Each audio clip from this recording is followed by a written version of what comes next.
Hello. Oh, my Wii U tried to go to sleep on me. Hello. Welcome on into the stream. I know I've been playing Hollow Knight. We're going to take a break from that. So I decided that I wanted to start drawing a bit because part of me wants to sort of reset or not reset, but like revamp my streaming stuff, which involves artwork. And obviously, I'm not using AI to generate my shit. Like, I'm gonna just do it on my own.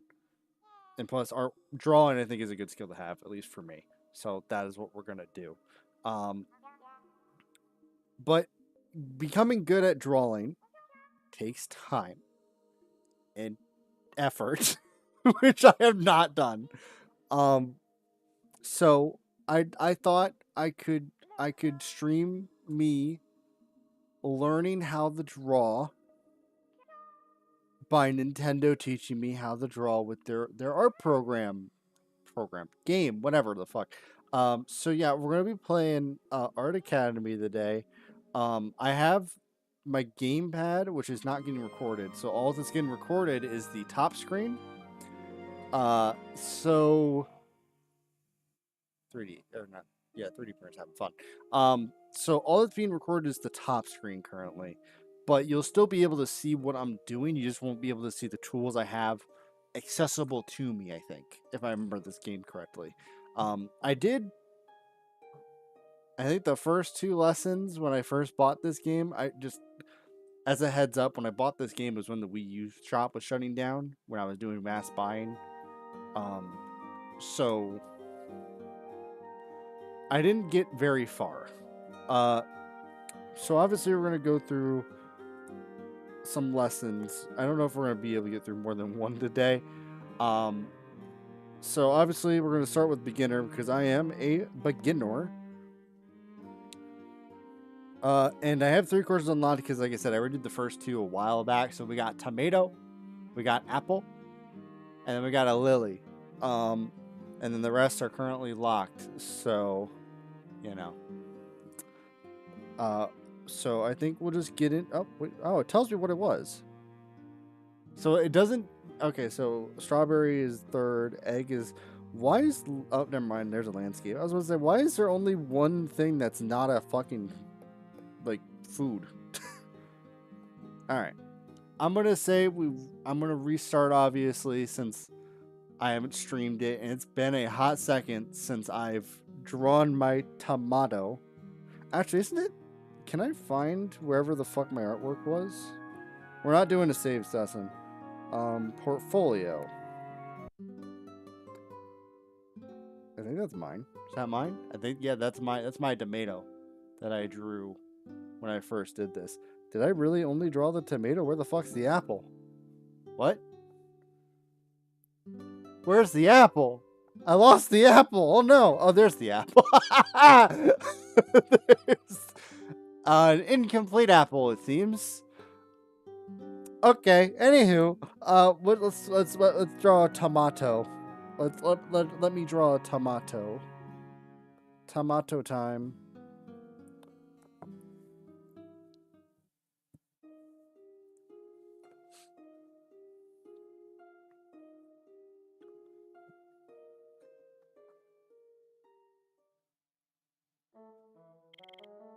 Hello there. You're probably wondering what we're doing in a cave. Oh, we're in a cave. Okay. Love that there's story with this. Let me get my flashlight and I'll do my best to illuminate you. There, that's better. The animals that adorn these walls date back to the prehistoric times. It's humbling to think that this and other similar places all over the world is where the paintings began. The importance of food and desire to eat some seem to have inspired prehistoric cave dwellers to paint their surroundings. In fact, you'll come to learn that I'm rather fond of food myself. Yeah, I can tell that most of the lessons are food. Perhaps you've never tried your hand at art before, or maybe you're just curious to learn. In any case, you're about to become part of a grand tradition that stretches back thousands of years and will end on a decade when AI takes over all the artwork. Still, life is one of art's most enduring genres, and fruit has always featured heavily within the genre. I mean, yeah, it's not wrong. It's particularly good for beginners, and it's easy to break down into shapes, colors, and textures, all for which we'll delve into in the coming lessons. Of course, I like to work with all sorts of subjects, but fruit is always around. Of course it is. Not with me, though. I'm unhealthy as fuck.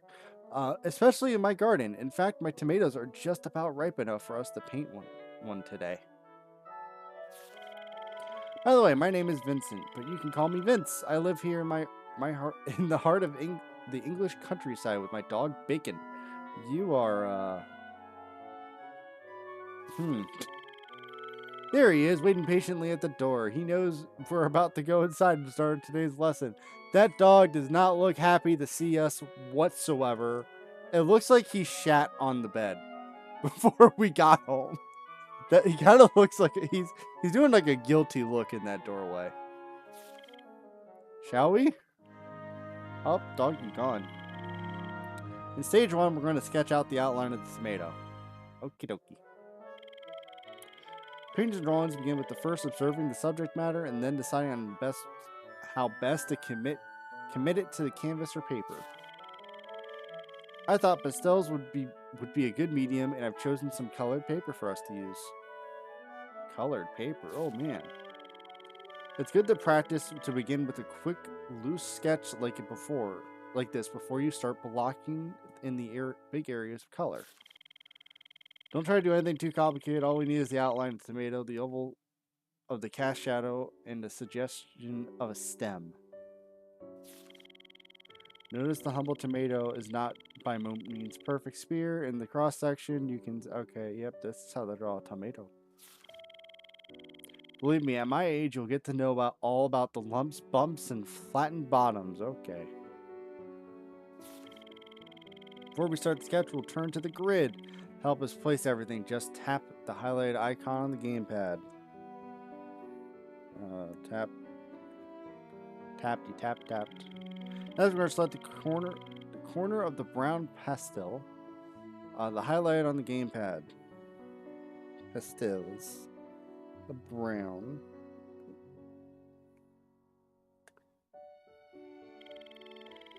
If you're feeling a bit nervous, you can always try out tools on the scratch pad first. Why the fuck? Can't I just erase if I fuck up? You can open it by tapping the handle to the left of the tool set. It's also a oh wait, no, that's for the chat. Never mind. On the touchpad, you can scribble away at your heart's content. Get the feel of the new tool and mark your size.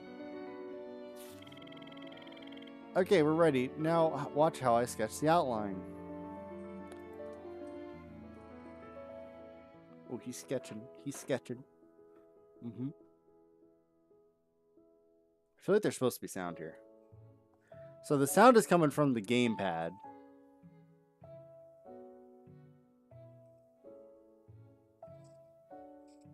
Which my mic is not even picking up when I put it next to it. But all you're missing is that you can hear some scratchy marky marks when he's doing the drawing, so you can tell he's drawing with like an actual pencil, you know.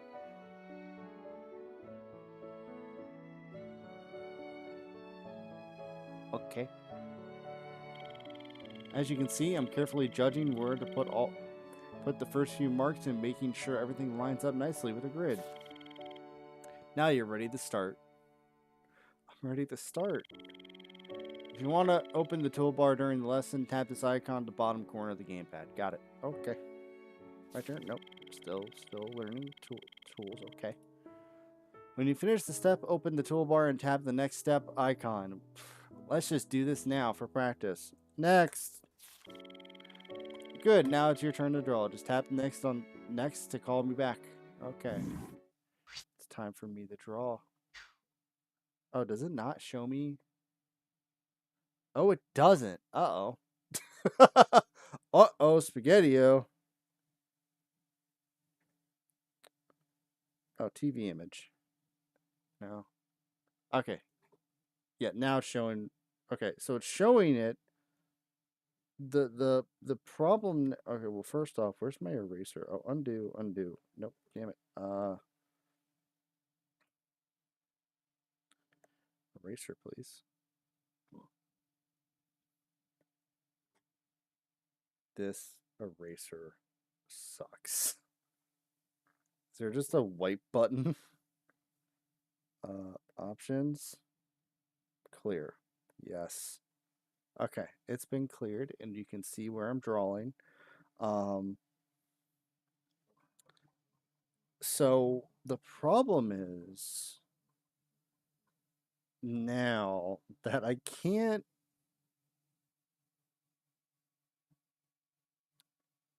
see the picture and draw at the same time. Unless it somehow shows me both, which I don't think it does. So I'm just going to have to wing it.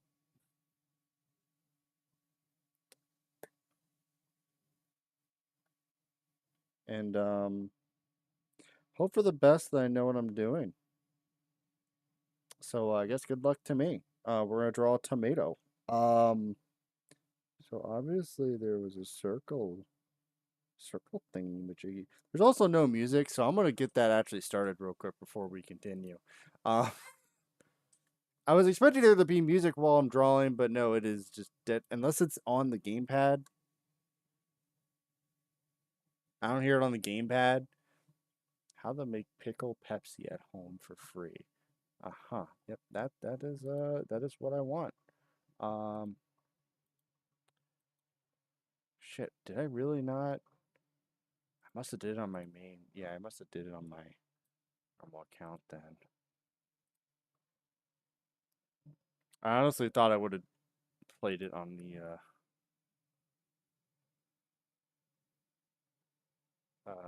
that one. That's the one we were doing before. Alright, we'll just play that for a bit, I guess. While I'm drawing a tomato.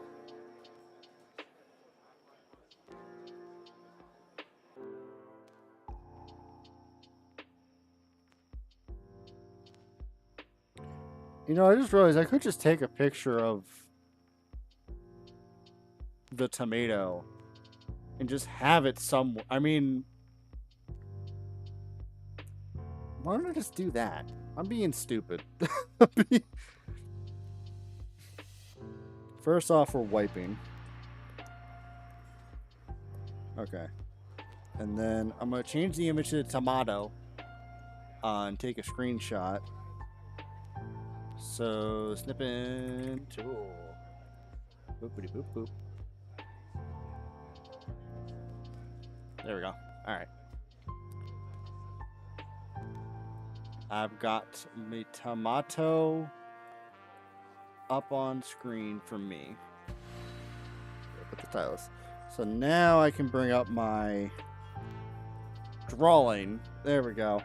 And I have the tomato still in front of me. So we're good. All right. So it looks like it starts like down here-ish.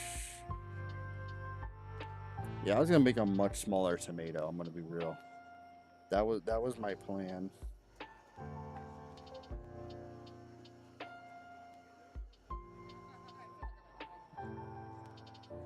I want it to be rounder. I don't like... Not fix.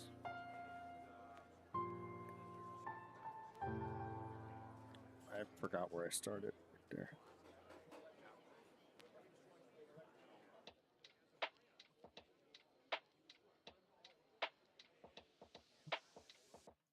Yeah, it's still gonna be iffy. Ooh, I'm. This doesn't look good.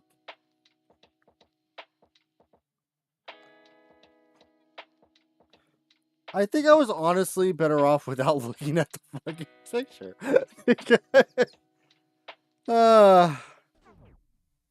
You know what? Fuck it. I'm gonna freehand it.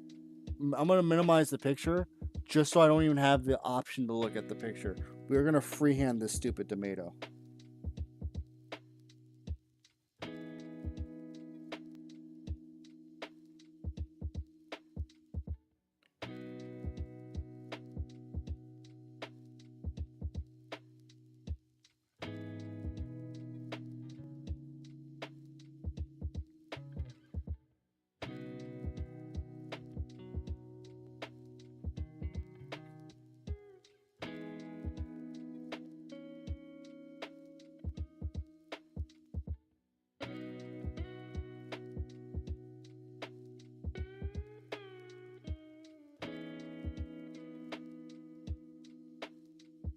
I think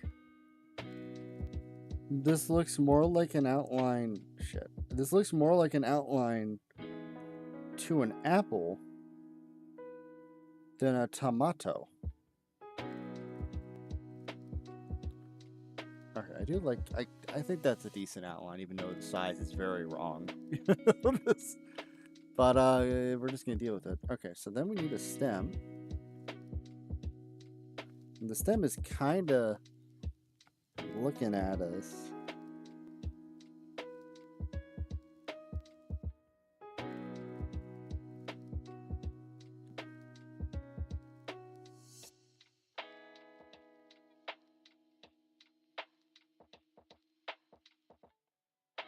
Okay.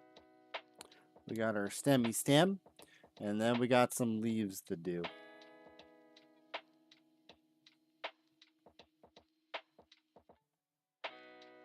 All right, I gotta do the shadow.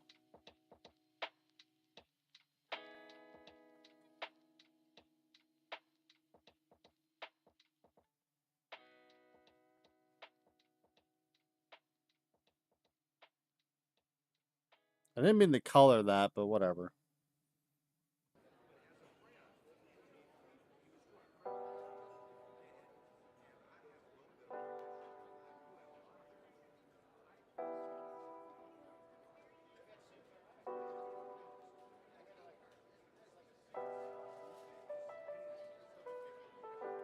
Can't tell if it looks more like a strawberry or a banana. I mean, a actual tomato.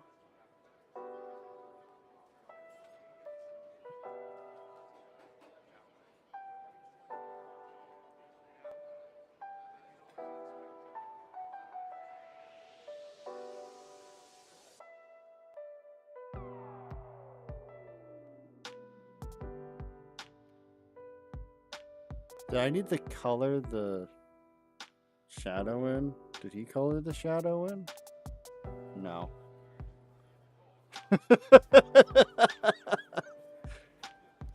Look, my little tomato looks pretty good, all things considered. Next step. Yeah, we're ready for the next step, goddammit. That's not my tomato. that is your tomato. In stage 1, we sketched in the outline of the tomato.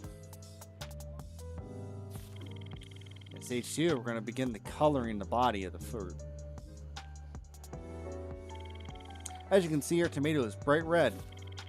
Red is one of the 3 primary colors, along with blue and yellow. It is often associated with passion, heat, and danger. Although it's interesting to note that some cultures view it as a sign of happiness. At any rate, it's definitely a color that draws attention to the viewer.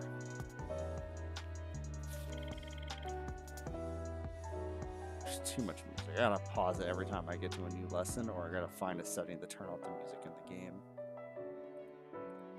Alright. First, let's turn off the grid.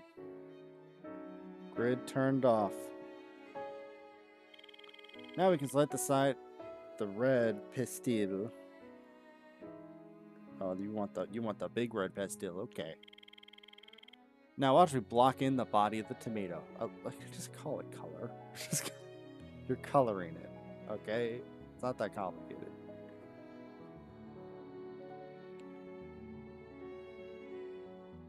Also like how he colored over the line he made, so you can't really see the line that like distinguishes between the tomato and everything.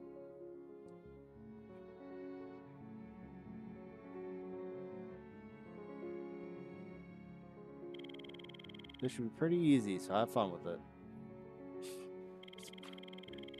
If you want to go over the outline a little, don't worry, you can always undo the last mark you made by tapping the undo. Okay. Also, if you missed a bit of instruction, replay the step. Yeah, okay. Alright, yay, my turn. Now I get the color. We're coloring. Yay. I'm going to see if we can turn off the music in this, so I can just leave the music. Oh, there it is, sound. Turn off. Alright. Let's start coloring this bitch. I can't zoom in either. So I'm kind of just having to hope for the best here. Not go out the lines.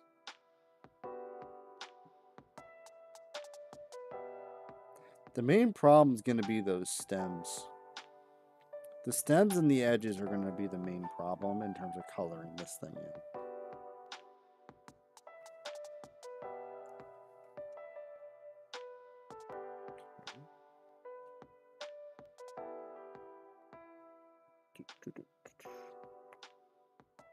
Yeah, I can already see a bit coming out of my outline.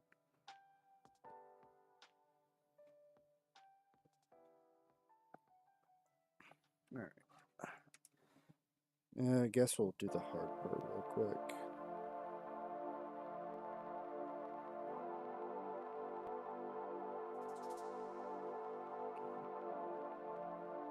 I'll probably need to turn down my size here in a second. So.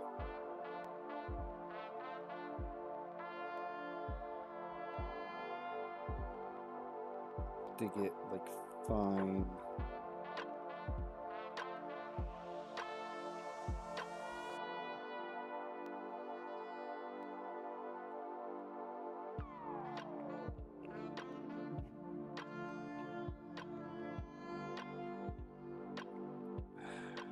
Okay.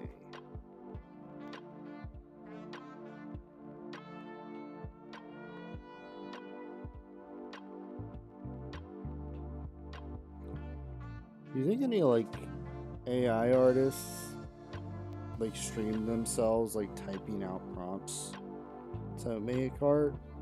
I know there's some artists out there that use AI as like a baseline and then they fix it up type of thing, but I mean like full on like they use AI for the entire thing. They don't touch it like at all. They don't do any touch-ups physically. Like they make the AI do the touch-ups.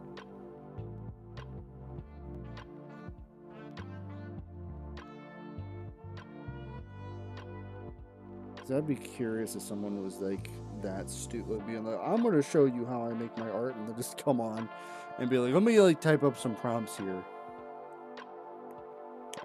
Let's go find stuff here.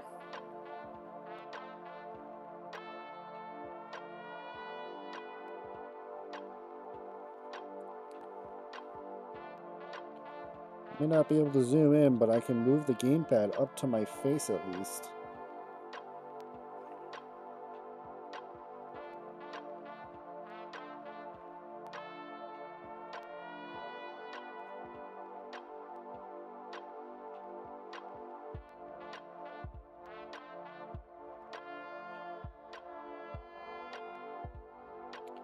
I guess this is a good time as any to mention it for any of you that care.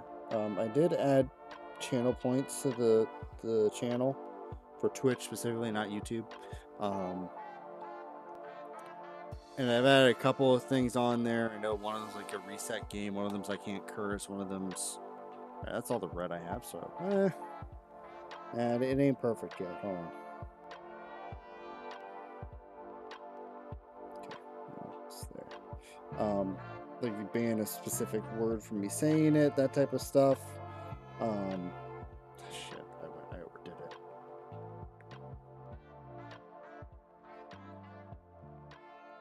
I think that might be the best I can do without fully going over at this point.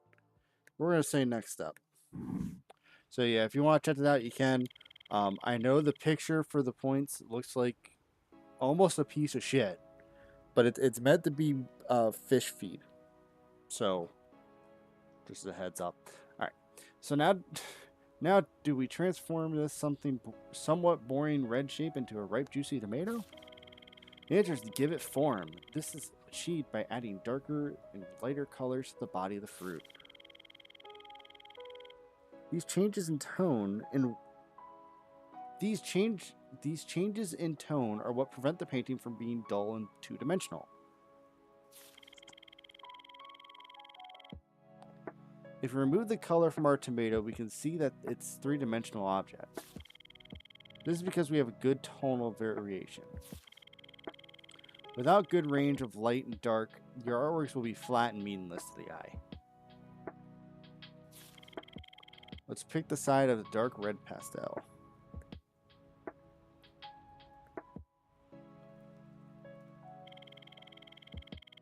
We're going to use this to darken the shadowed areas in the tomato and block the cast shadow.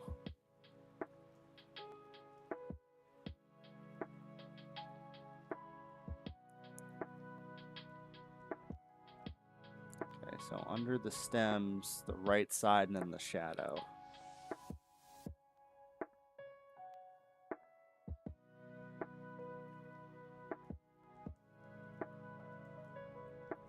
Oh, he's going over the outline. How dare you? Can't color in between the lines, goddammit.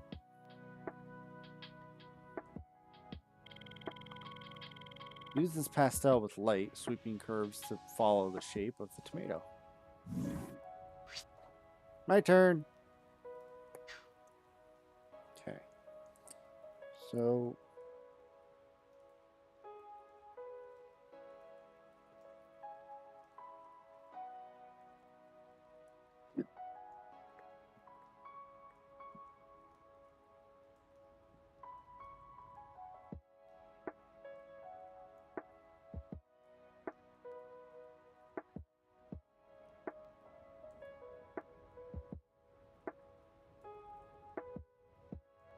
can't like do this thing. So it looks like that.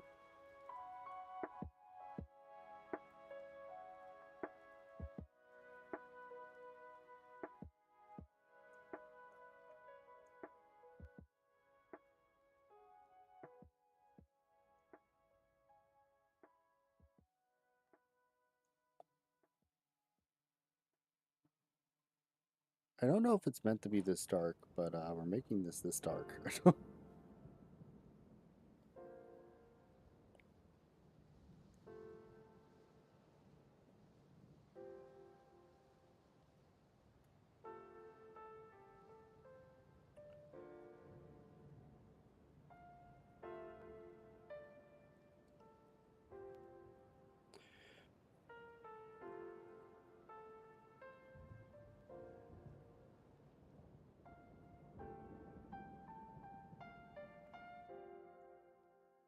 um,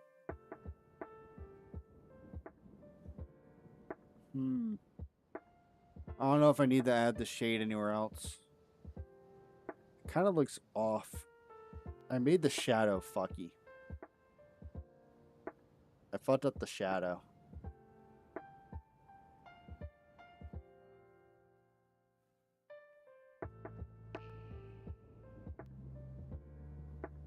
The problem is I fucked up the shadow in the sketching phase.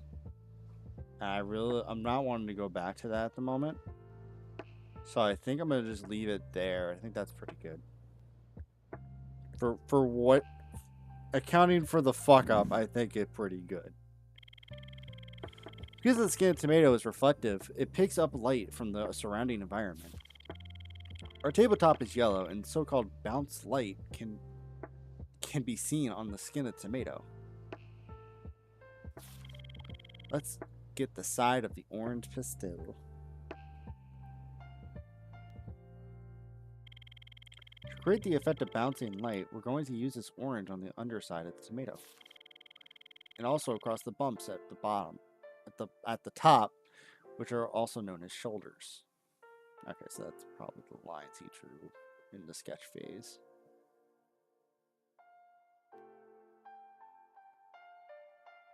So because I drew it more at a side instead of an angle, this may not work properly for me.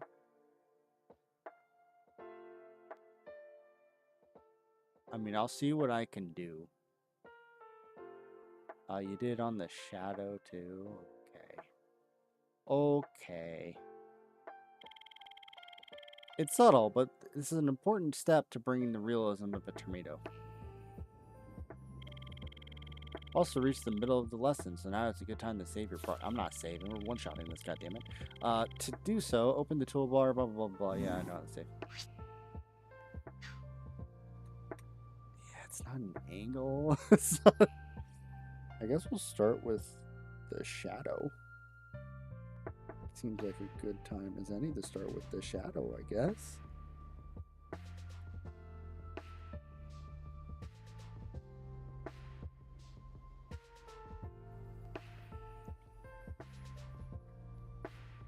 I don't even know really what I'm doing. I'm kind of just winging it here and just drawing just random shit, I think, is what I'm doing. Maybe no, it doesn't really help me. Just thinking maybe if I connect them, it might help it a bit.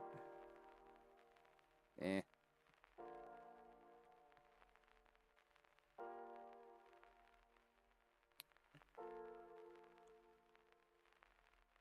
I'll put one in the middle. I feel like that fucked it. Not the middle, just in general, like the color, like, of me doing this. I think I either went too heavy. What'd I do?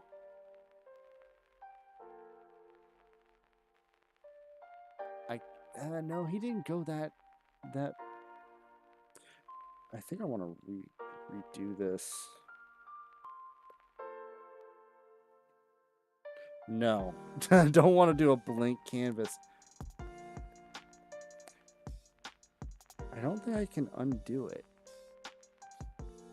Unless I replay the step. I don't know if I replay... What happens if I replay the step? Does it reset what I did?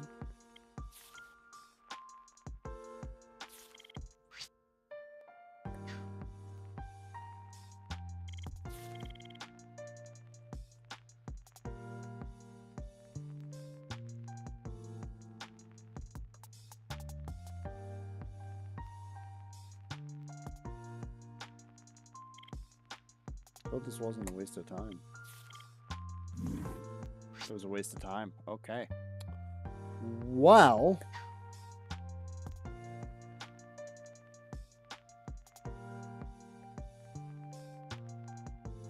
I guess we're just doing with that. Sure. In stage 2, we painted the body of the tomato. In stage 3, we're going to begin the stem.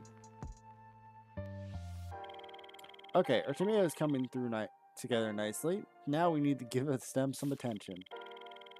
It's thin, spinally shaped, and it's nice contrast to our thick red tomato. We'll break it down into two distinct tones, light and dark green. We'll begin with the dark green.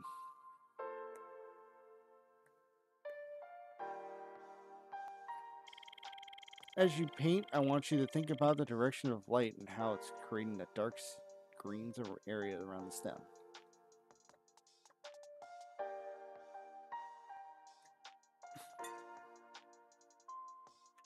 That looks like black more than green.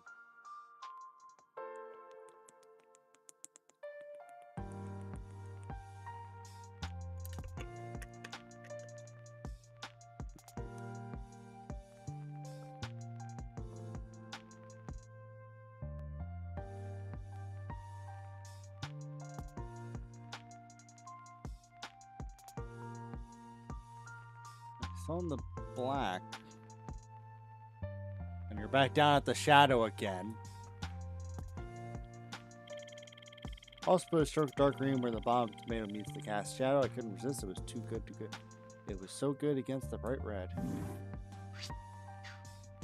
Alright, well, let's do the easy one first. So we'll do the bottom here like you did.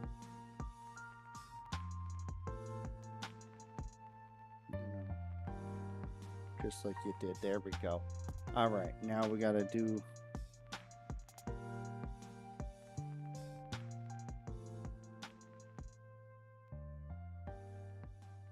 Good enough. Next. That was a quick one. Oh, I didn't read that. Now we're going to paint the rest of it.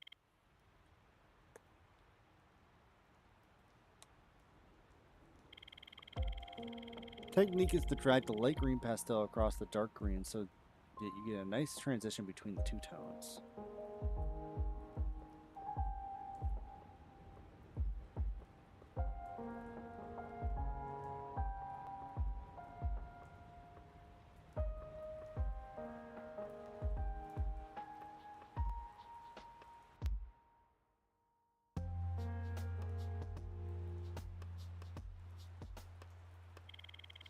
Now it's your turn to work with the light green. Alright, my turn. Bitch, I already did this. Tell me too late.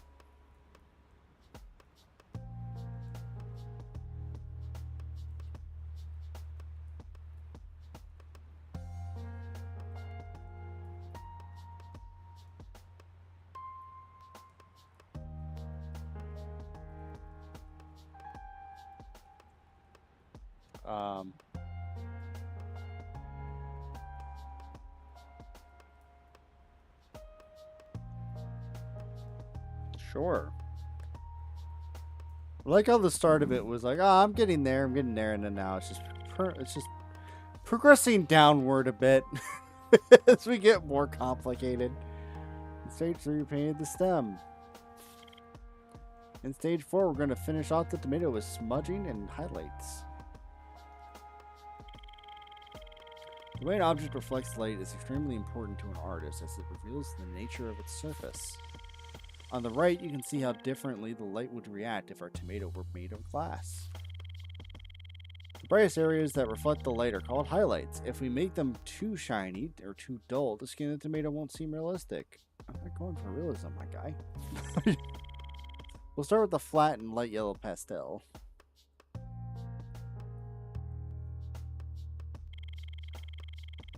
The areas are very distinct, so it shouldn't be too difficult.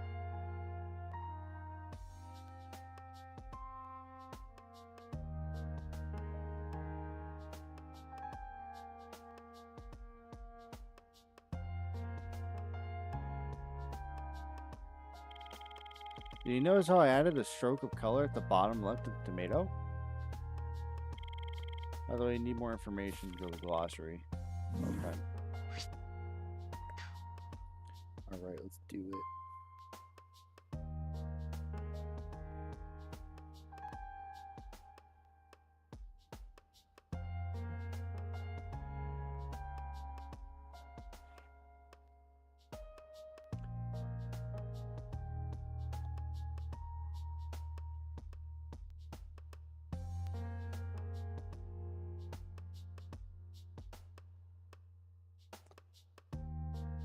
Sure.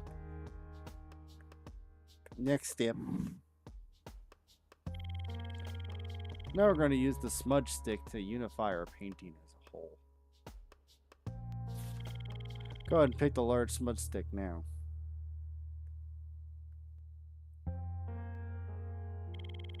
We'll start by gently smudging the edge of the highlights to make them more realistic. Then we'll do the body of the tomato and lastly the stem.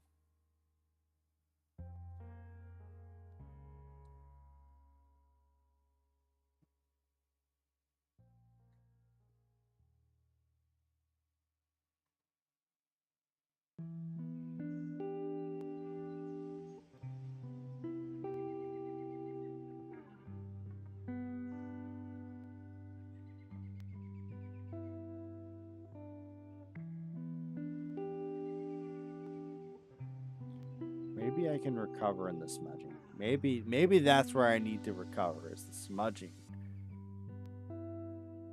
Oh, that's why the dark and bright greens go together.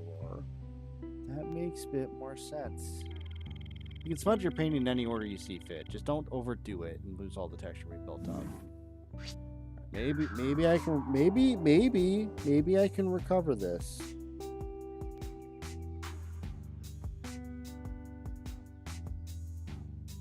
Maybe this is salvageable, you know?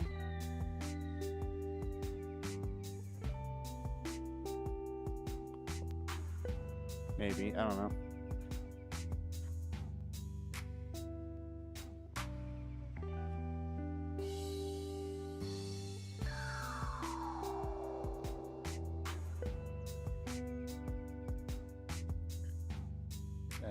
I don't think it's salvageable.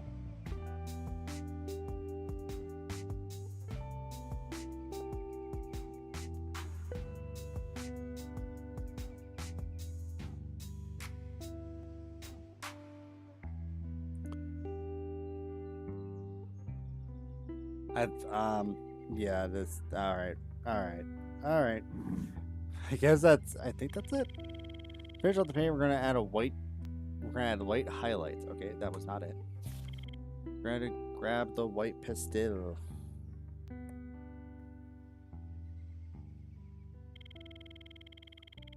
Pure white is very powerful in a painting and draws the eye, so it's always wise to use it sparingly.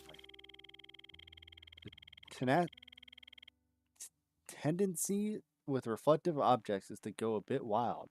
It's a mistake beginners often make, so be careful not to fall into the trap. Therefore, we're going to use it only in 3 spots within the area of our previous smudge highlight.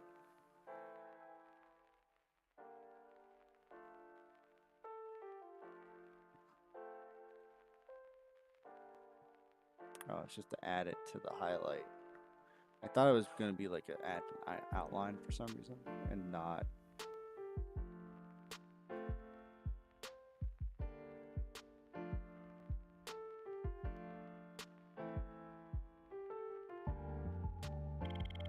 Also, do you notice the end step? I had a little curl of the white top on the stem.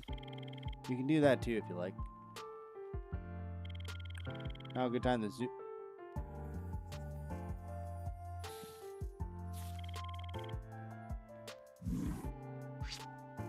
I guess there was a zoom button. Oh, there's the zoom button. Found the zoom button.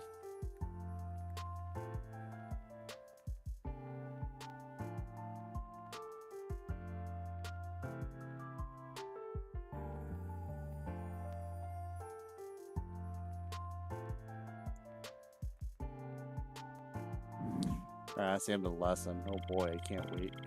Well done, we finished our tomato. Let's take a quick look back at how we did it. First, we sketched an outline of the tomato. Oh, okay, we can skip this. Obviously, we know what we just did it. We know what I did. I hope you feel satisfied with your work. I noticed you haven't shown it back to me. It's nice to achieve a good result, but what happens inside us as we create art is much more important. Vincent van Gogh agonized over sunflowers and starry nights. G.M.W. Turner hurled us through the sound of fury and sea. And Claude Monet seduced us with sunlight. They're not masters because of their subject matter or technique. Their greatness comes from the ability to speak us through their work. In time, you'll find your own voice as an artist. I, for one, can't wait to see what you come up with next. It is good to love many things, and therein lies the true strength. And whoever loves much performs much. You can accomplish much, and what is done is well done. Vincent Van Gogh. Okay. Show my thingy. That's not my thingy. Um, buddy, I'm sorry to tell you this, buddy. Miiverse was murdered. It's gone. It's dead. I can't show this of anybody. Yay! I did it. Why does it look like I almost attempted to make a face inside the tomato? With like the white being the eyes, and I made like a yellow mark as the nose, and then like the mouth or like a beard. Huh. Look at the gamepad. Do you want to post your artwork to Miiverse? Well, the fact that it doesn't exist, so I'm gonna say no. Sure, we'll save the portfolio. My artwork's now saved to the new portfolio.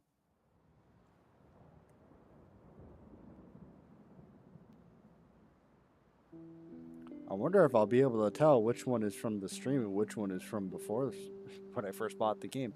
Man, you're taking a second, huh? Maybe I shouldn't have saved it. Alright, save complete. Return the artwork? Okay.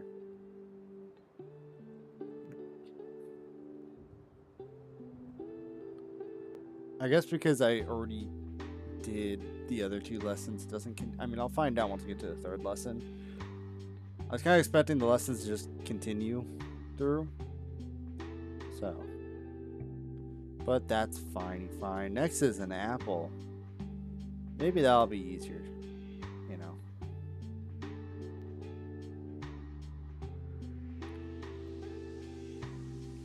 Alright, now we're on to the apple. Oh man, there's a slice of apple next to the apple.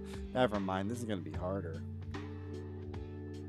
That is going to be a difficult apple.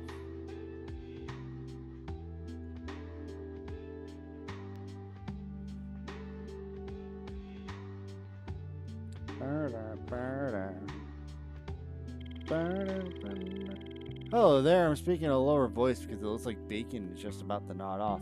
That doesn't know, it doesn't look like that. He's sitting straight up to me. He's fucking paying attention to our asses. He's staring me down as if I'm an intruder. I imagine that early morning run through the fields is finally taking its toll on him. Nah, he's still awake. Now that he's settled down, we can get to the real business of the day. Art. There's no great mystery to choosing the subject for drawing or painting. True artists can find beauty in almost anything they see around them. It's how you treat the subject matter that's really important. The way you think is. You feel as an artist will always come through in your work.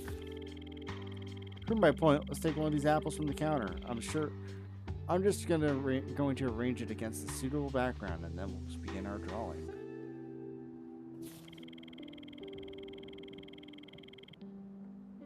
Excellent. There's a nice tension between the shape and the hole. The shape of the hole, round apple and a cut slice resting beside it. Also, within the cloth of this backdrop, we get a nice undulating cast shadow beneath it. But we'll get to that later. The stage one will start sketching the basic shape of the apple. Start with some simple lines. We get to focus on the overall size and shape of our apple without getting lost in the smaller details. Yeah, we'll use the grid to help us position our sketch. Let's turn the grid on now and tapping its icon on the gamepad screen.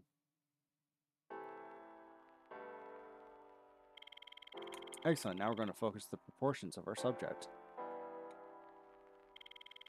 Proportion is a relation to...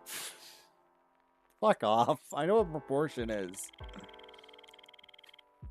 For now, we need to establish the overall height and width of this apple slice. First, let's look at the point of the red pencil. The red pencil, huh? Now sit back and watch how I do.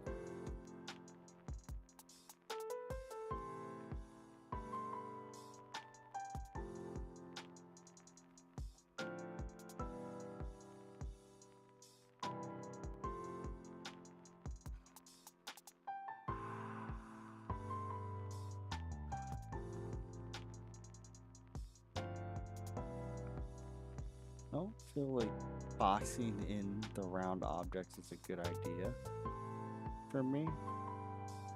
I feel like I'm just better off drawing it without the boxes. It's that simple. Have you noticed that I use the long strokes to make my lines smoother? Perhaps you'd like to try this technique yourself. Okay, you can start sketching now. Okay.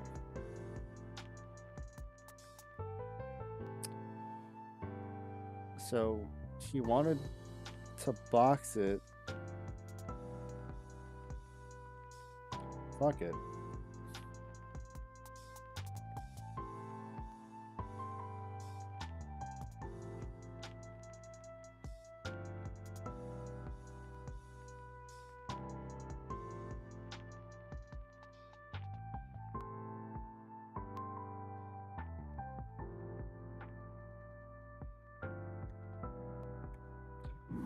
Said he wanted to box it, so I boxed it.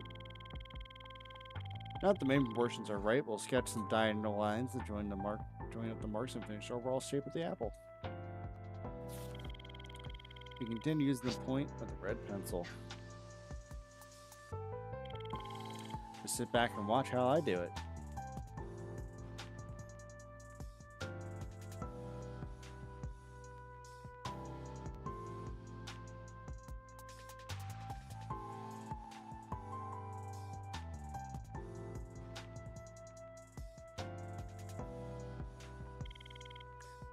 Quick, wasn't it? Now it's your turn. I don't think I did this fully.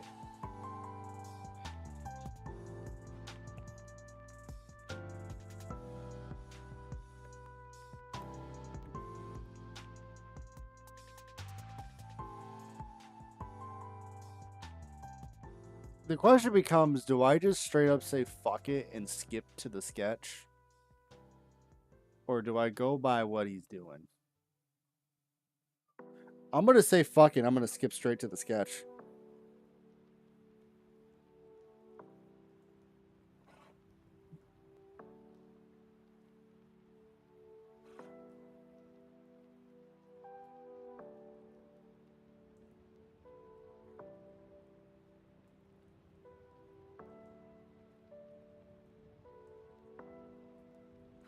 Let me see what the apple actually looked like real quick. Okay, that's not bad. That's still manageable.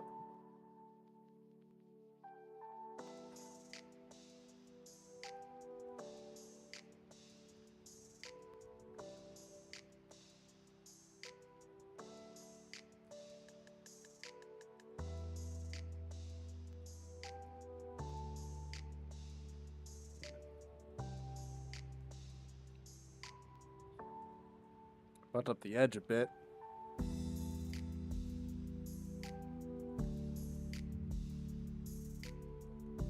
I'm gonna redo the edge here.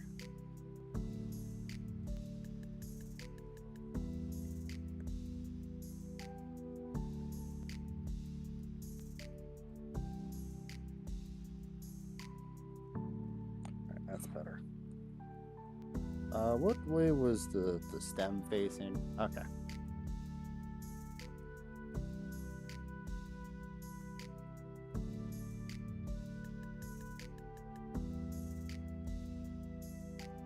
That looks pretty good for an outline.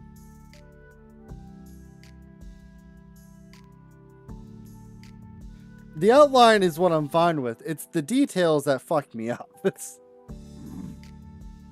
Yeah, I know I skipped ahead a bit. My bad. Now we've done the proportions. Now it's time to draw. Sure, fine. Here's the grid. We got the grid off. Thank you. Before us, we have three different contours. A contour is simply the outline of the object. It's a term we use to describe the shape. As you can see, even a simple outline can be extremely descriptive. Hopefully, you can name all three of these fruits with their contours alone. Banana, apple, and pear. Oh boy. Oh, I can. I hope you guessed right. It'll be a little concerned if you thought that one of them was a pineapple. Keep using the point of the red pencil. Have a look at how I do it.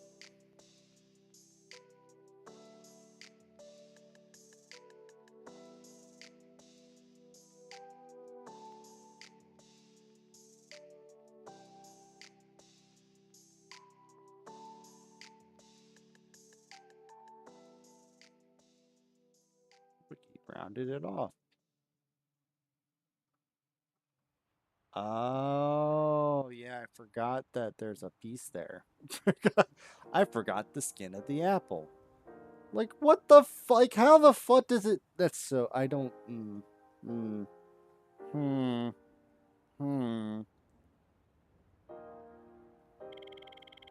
Try to keep your lines long and loose. Don't worry about not... There's not perfect. I might honestly just do... Instead of adding it inside, add it on the outside.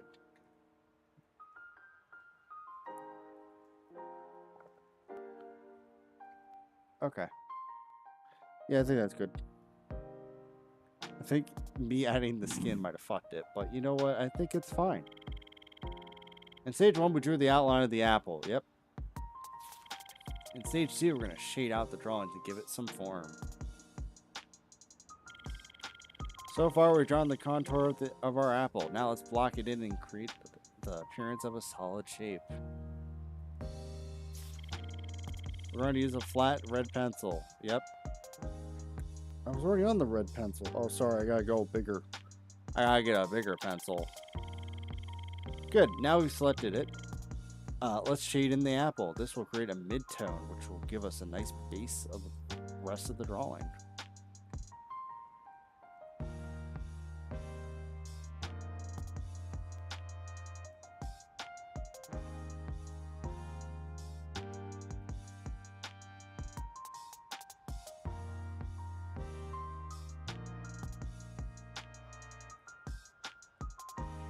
Okay, so I can still accidentally darken this on accident. Cool. Fun. So I gotta make sure my strokes are almost perfect.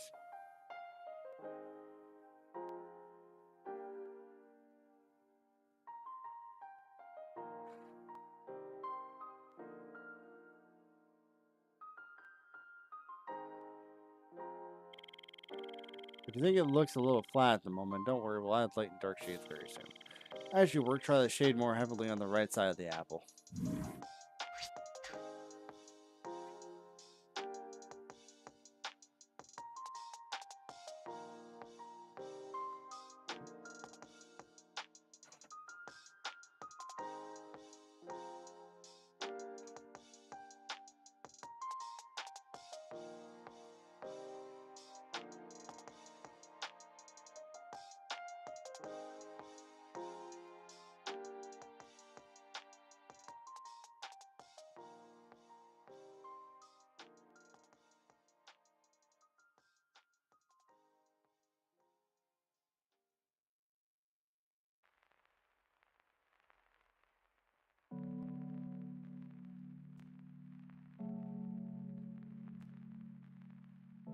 I'm gonna be careful because I know I'm gonna overshade it. I guess we'll test the side that's meant to be darker and see.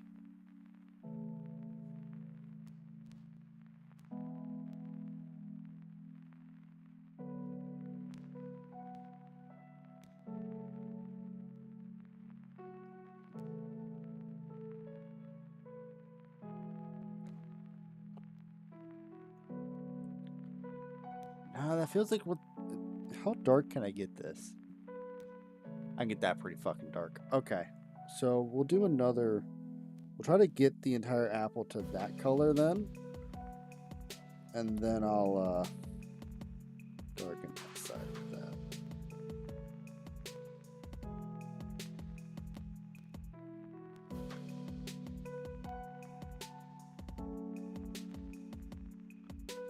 Yeah, that looks better, and then I can just darken.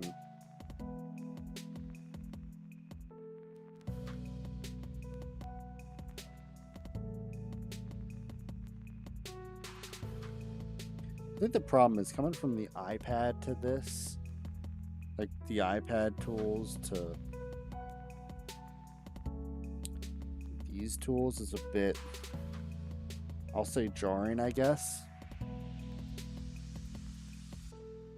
All right, I think that's pretty good. Because I'm assuming I'll probably blend the color together eventually, so. Great, we've completed the shape of the apple. Now it's time to add some form. For many centuries, artists have painted complex images with intricate details of rich color. Early artists were masters of line and shape, but they placed much less importance on creating realistic sense of space and depth. It wasn't until the 15th century, during the period of time known as the Renaissance, that artists such as Fra Angelico began to incorporate perspectives into the paintings like this one. Artists like Leonardo da Vinci pioneered new theories about the properties of light and shadow. Without the understanding, it would have been impossible to produce the masterpieces. Such as this. Let's take a moment to marvel at Leonardo's Mona Lisa.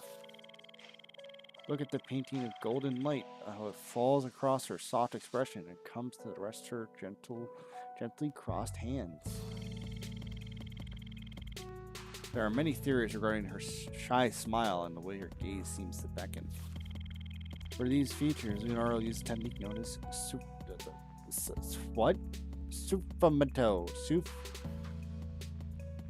Fumato? Is the S silent? Hold on. It's fucking with me. Hold on. Sfumato.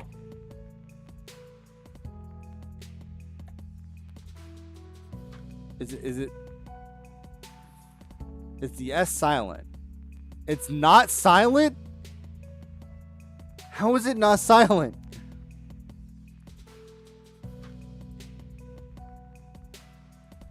You are looking at you. Why the... Just say the word. What? Can someone say the word? Thank you. Sfumato. Sfumato. Sfumato. So the F is silent. Why the fuck is there an F in the word? How is the F silent? I thought the... Oh my god. English is like a fucking fake language. Holy shit. How the hell is the F the silent one?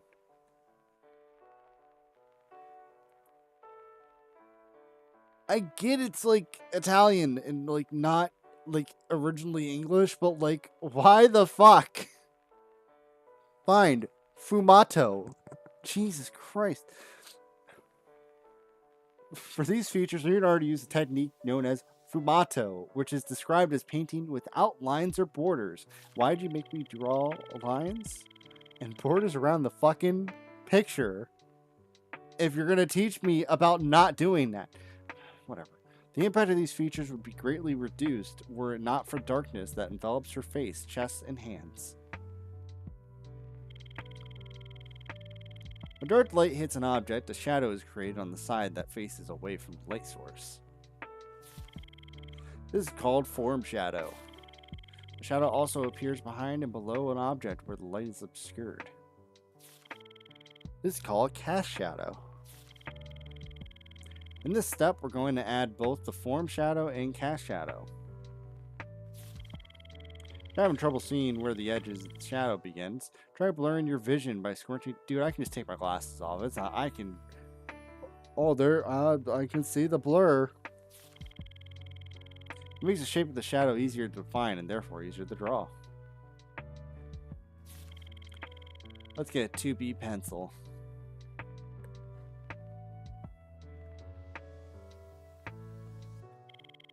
Watch how I gradually add contrast to create shadows. Okay,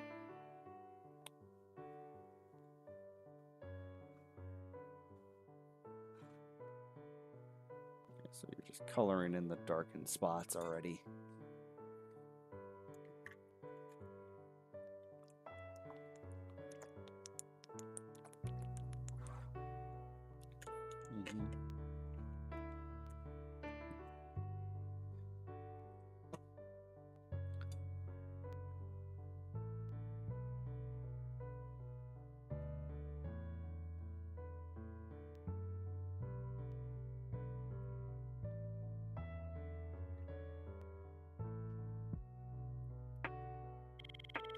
There we go. Use a technique called blocking in to add both the form and the cast shadow in one go. Oh, I didn't even realize he added the shadow. I didn't even notice. Alright, well that's the first thing I'm going to do is the shadow.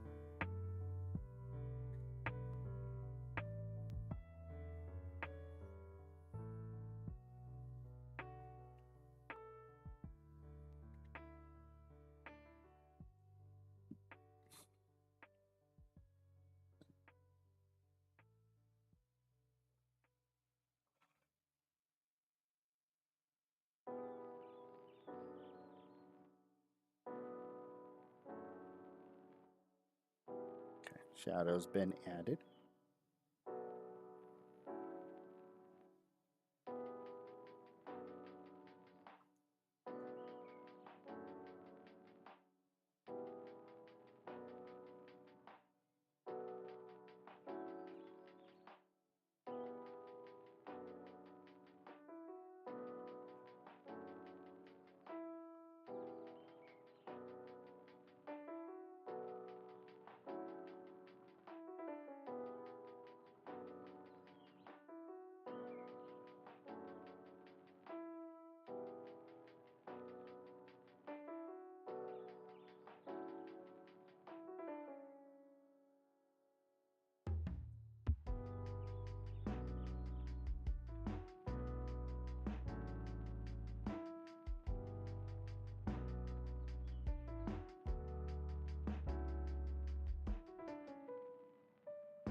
Damn, there's really just no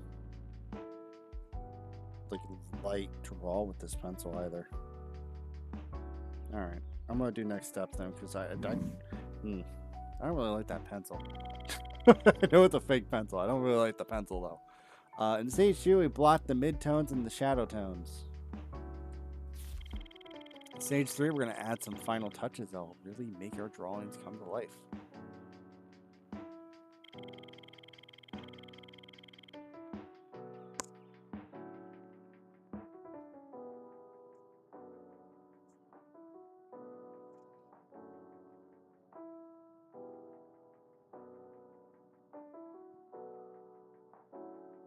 Sorry, I had to do something. Alright. When working on drawing, I often use a putty eraser to make adjustments along the way. Let's select it now. It's a putty eraser? Okay.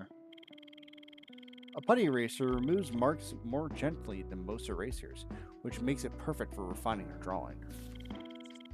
Let me show you what I mean.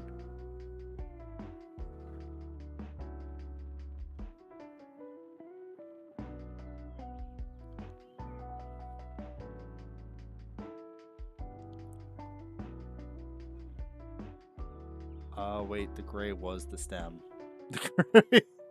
Whoops.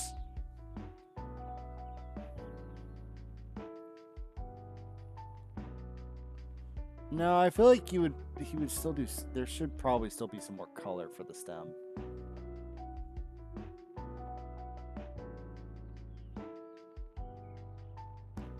Yeah, that's such a weird way to leave the stem. There's no way that's just the stem.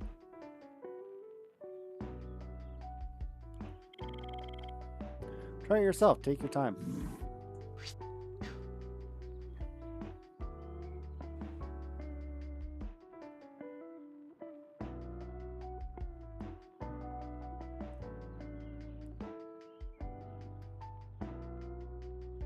Can I? No. Oh yeah, I can. All right, perfect.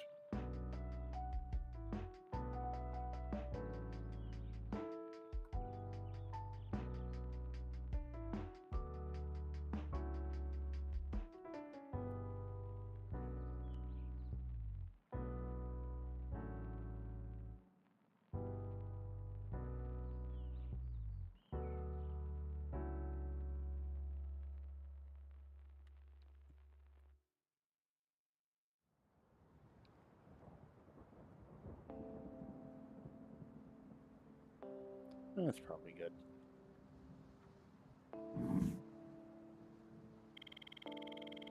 Now we're ready to start adding details to our drawing. Details are an important part of any artwork. It's often where artists choose to add their own personal touches. Some artists might choose to add realistic details, whereas others are content with capturing overall impressions of their subjects. There's really no right or wrong way. Different artists are happy with different results. Be inspired by everything you see and feel. This will help you interpret the subject in your own unique way.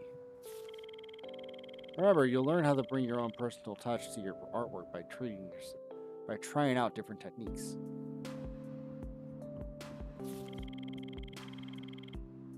Hatching is an example of one technique. This is when we use short, repeated strokes to shade an area. It can be used quickly to add tone, darken an area, and better describe a contour of an object. You can change the spacing, thickness of the lines to create a variety of tones. Lines that are close together will appear darker, and more loosely spread lines will appear lighter. Let's change the 0.4B pencil experimental with hatching.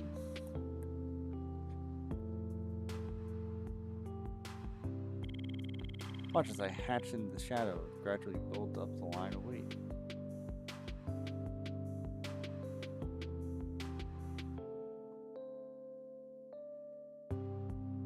That doesn't look like you're doing anything that you just said you were going to do.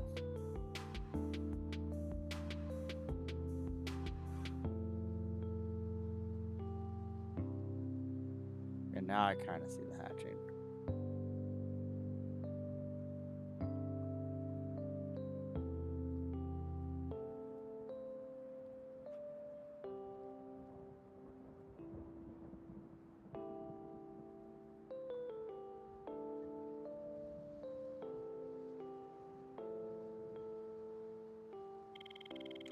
Only a few touches to my drawing in strategic places, but it's already added some weight and made it stand out. Now it's time for you to stand, Hatchling. Alright. Oh, I'm still zoomed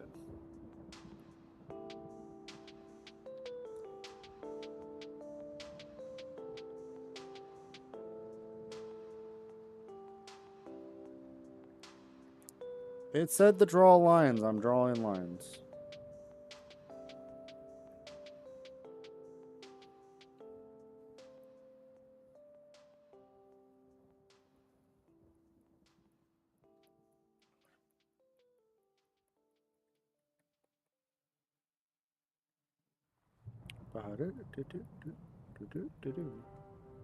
Look at me draw these lines. That looks pretty good. I'll draw some more lines on this side since it's meant to be darker anyways.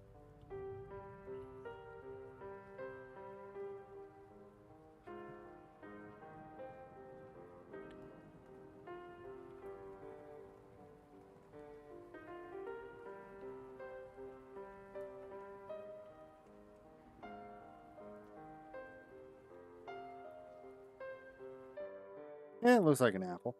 It still looks like an apple. And now the final magic touch. We're going to add some white highlights to our drawing.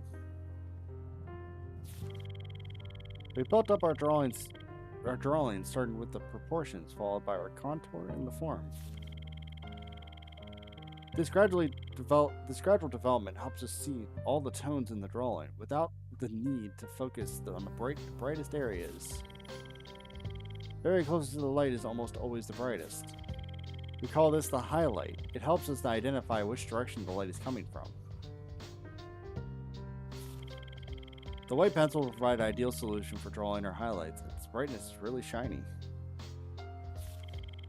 Let's pick the flat of the white pencil.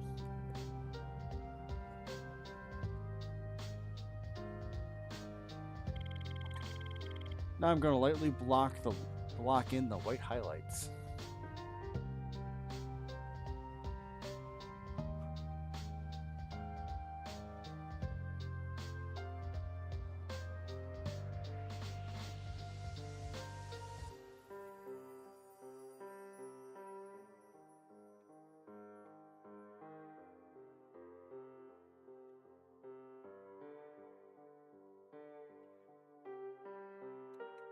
My doorbell keeps going off. Not the, like, someone ringing it, just it's getting motion detection notifications constantly. Because it just, a lot of people drive by the front of my house. Magical. By drawing on colored paper, we can create a wide range of tones in a short space of time. I like to think that less is more when it comes to the brightness highlights, so you try not to go overboard.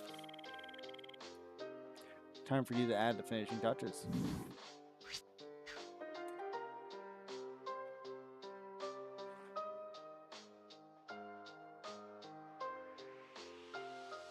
Just gonna fill in the apple since it's obvious we're not coloring the apple.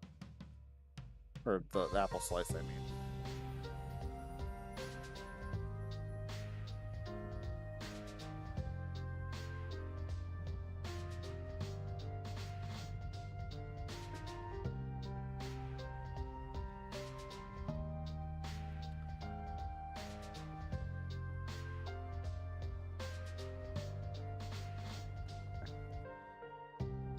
I guess I will fill in the damn fucking stem. That's gray. No, did not mean to hit that. I guess we'll go red. Why is there pink? Damn, I was hoping. Is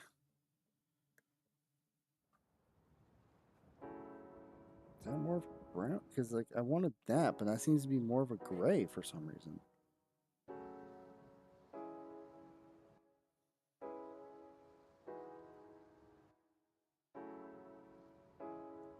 Oh well, I guess that's good enough. Alright.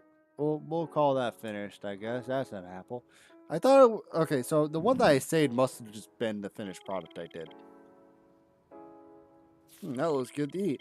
Both of you enjoyed using pencils and learning about light forms. So look back at how we did the drawings together? Not really. We did it. We're good.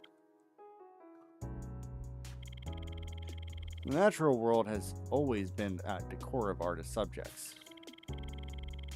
Everything from mundane to majestic can be used to inspire a beautiful work of art.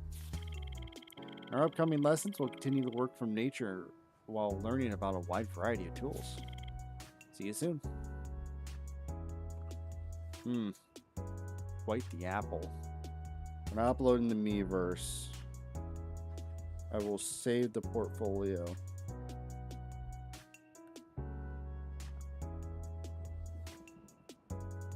I don't know which one's better, I'm going to be honest. I think I might like...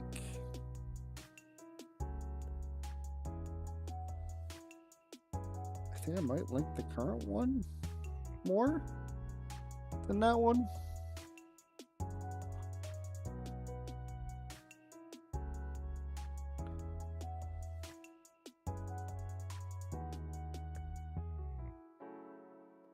Save report. I think the only reason I like my new one more than the old one is the simple fact that I skipped the box steps. I think that's probably the only reason why I like this one more than my original one that I did when I first bought the game.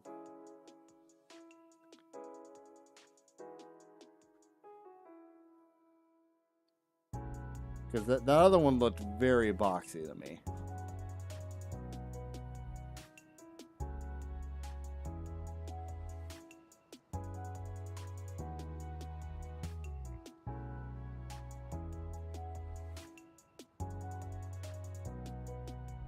Alright. Lessons. What's in the advanced courses? I'm just curious. Still life. Why is there only 4 advanced courses?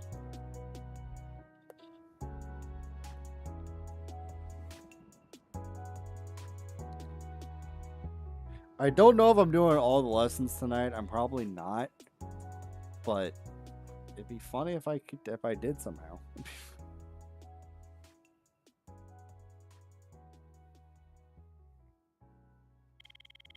Oh, lovely morning.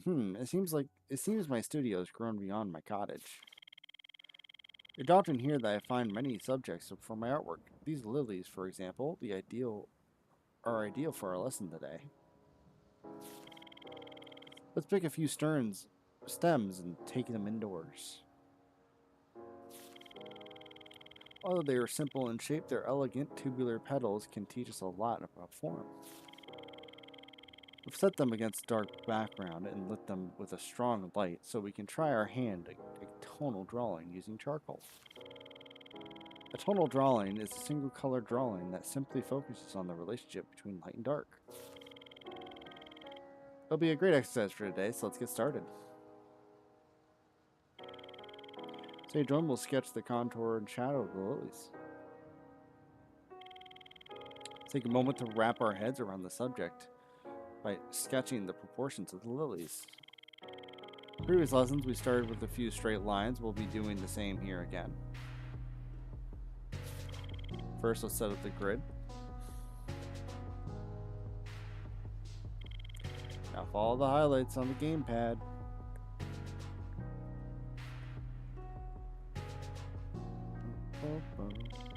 I'm going to start by sketching the straight lines to establish the general shape and size of the lilies and the stems.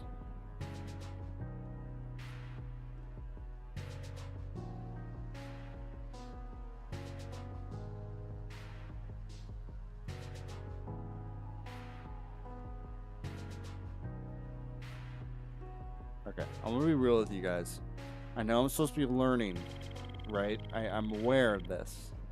And I'm supposed to follow directions when I'm learning.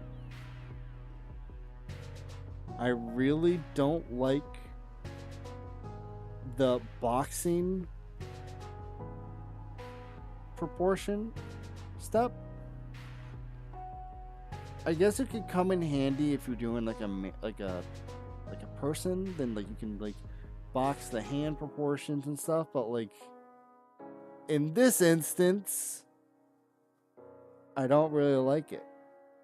So I'm not gonna do it. We're just gonna skip past it. Starting simply blah blah blah blah. Yeah. I'm gonna screenshot this and I'm gonna go based off of that.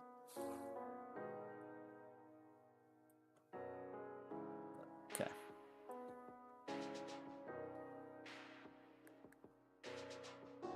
Alright, let's go. So we'll do the stem first, I think.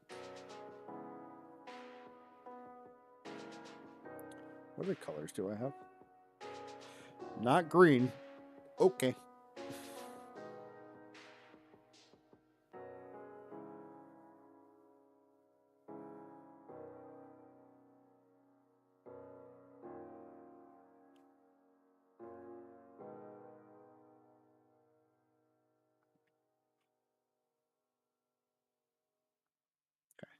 I think I'm gonna, let me see.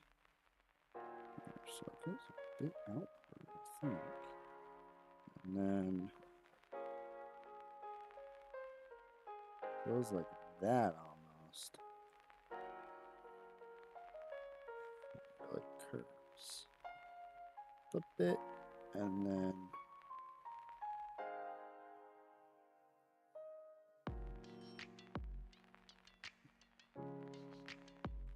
ends there, and then it like loops back.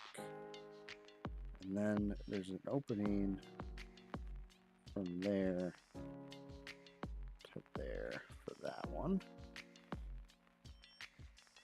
Oops, didn't mean to do that. Don't even know what the hell I hit.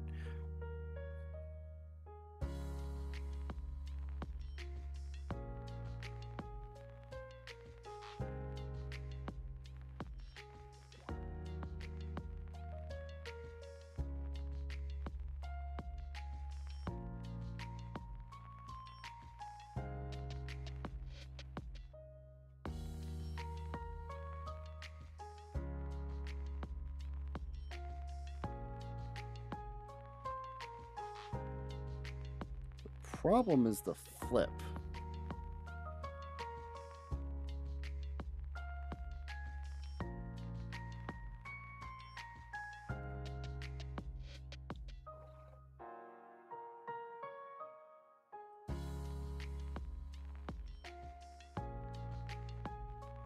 Shit, I'm not done yet. Stop hitting shit. I think the left one looks pretty good. In terms of like a baseline. The right one, on the other hand, it's not the best. I mean, maybe I can fix it in the future step. We'll find out. Wait, you...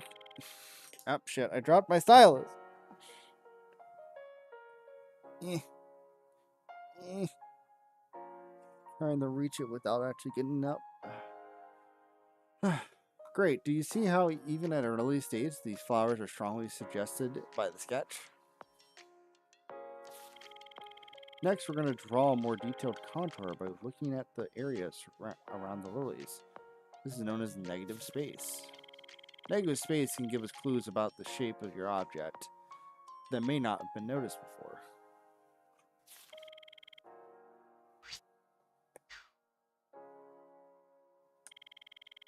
Let's draw the outline of the lilies by using the construction shapes. Okay. So I should have already did this, so I'm curious how the hell his turns out.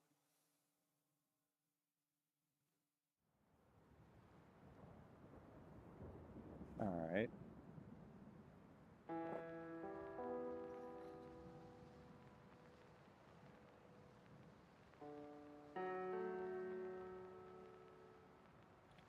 So he did the initial outline and then that looked very small, the slit on that right one.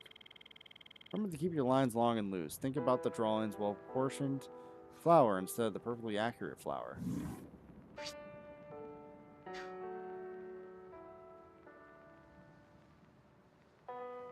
Yeah, we're going to say that's good. Moving on to next lesson. Next step, I mean. Wonderful. Next, we'll continue the HP Fusion to sketch shadows. To see complex shadows on the surface, it's often good to practice to sketch the shape with the shadows first.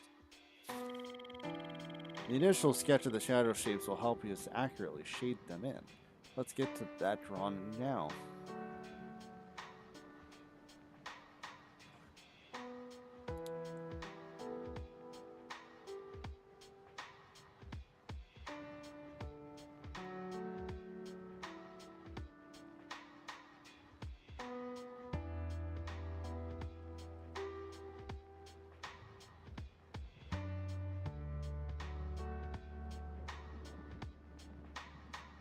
Okay, so I'm just sketching the outline for the shade. I'm not actually doing the shade yet. Don't worry about the precisely capturing every detail. General shapes are still best at the earlier stage. If you're having difficulty seeing the shadows, try blurring the vision by squinting or just taking off your fucking glasses like I do. Alright. So there's a shadow here a bit. There's a shadow along this side. Am I going to remember that? Probably not. This entire bottom piece below where I just drew is a shadow. It looks like there's a shadow like here-ish. It kind of goes all the way down here. Obviously that big piece on the second one's a shadow. And then it looks like there's a shadow like here. And then a shadow on the back, but that's whatever. I hope I remember which one's the shadows. In stage 1, we sketch the contours, shadows, shapes on our lilies. Stage 2, it's time to give the lilies some depth and form, turning our two-dimensional sketch into three-dimensional drawings. Let's start by blocking in the background to establish the darkest tones of our drawing. Don't think we need the grid no more. Okay. Also need as much softer tools for this step, so let's switch. Time for charcoal. What? Oh, I need to go big. So we're using the type of charcoal I discovered while studying in Paris called Fusion. It's hard and light. Make it perfect for delicate marks. Compressed charcoal, however, is soft and dark. It's great for putting down loads of pigment on a paper, and it's the darkest charcoal we have in a toolbox. Blocking in the background with compressed charcoal will really help us to see negative space.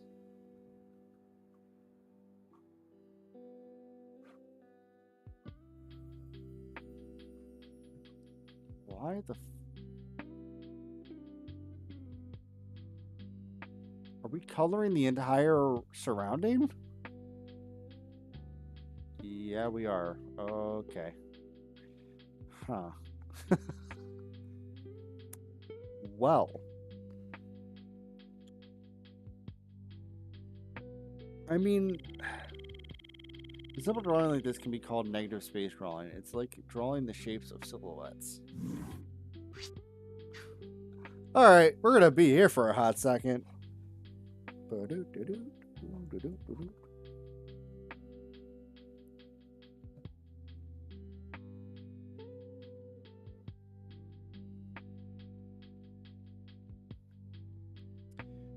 be coloring in the picture, except the actual shit I drew.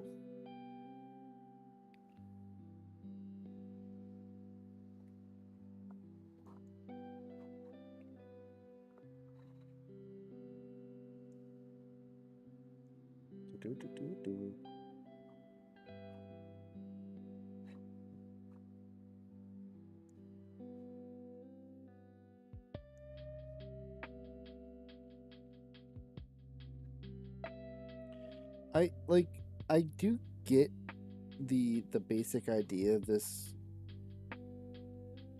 quote unquote game slash software where it's really it's like, oh, it's how if you want to get into it type of thing, but it's specifically like if you want to get into, like, I'm not gonna say real art, but like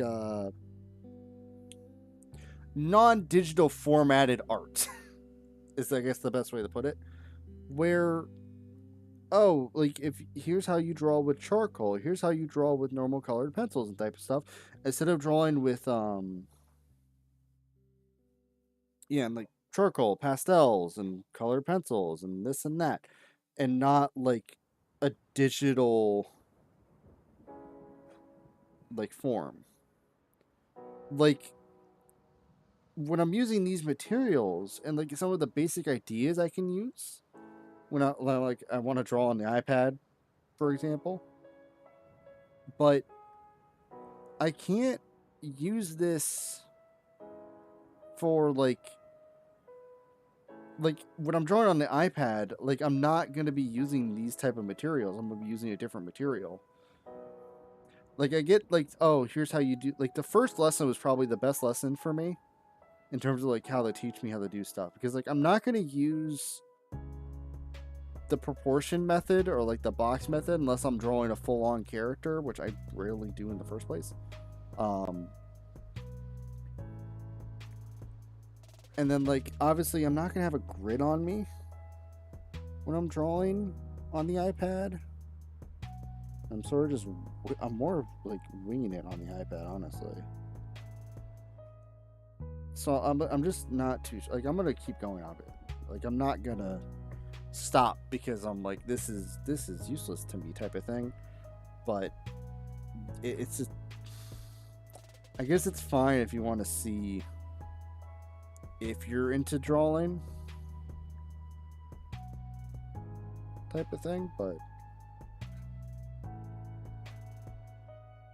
that's really it. I mean, I haven't done any of the advanced lessons yet though, so maybe there's something in the advanced lessons that are shit.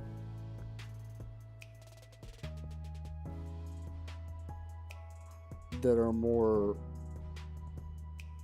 up my alley in terms of what I want to learn. Because honestly, the best thing for me would probably be to learn how to use the software I have, or to possibly get like a proper drawing application on my iPad, honestly. Because I'm currently using like AutoCAD or like Autodesk Sketchbook as my drawing application. So like there is the possibility of me just buying a proper one on my iPad and then going from there and learning that. Just might be an option too.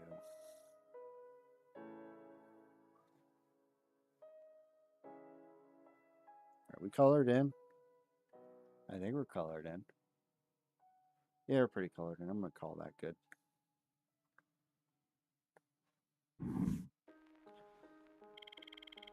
Great. After blocking in the background, we now have two tones in our drawing. The white of the paper and the black of the background. Now we'll add mid-tone to the shape to give Lily some form. Previous lesson, we learned that without the presence of light, our contours are simply two-dimensional shapes. Well, once we start adding light and tone, we can create the appearance of three-dimensional shape. This is known as adding form. Any form, no matter how complicated, can be broken down into connected shapes called planes to give us details about their surface structure. Think of a house of cards separated. The cards are just a collection of planes. Together they make a form. By breaking the lily down into a series of planes, we can better understand how light affects the surface. As you can see, the shadow shapes we drew earlier are simply the planes that are farthest from the light source. Let's get ourselves a willow. Ooh, willow.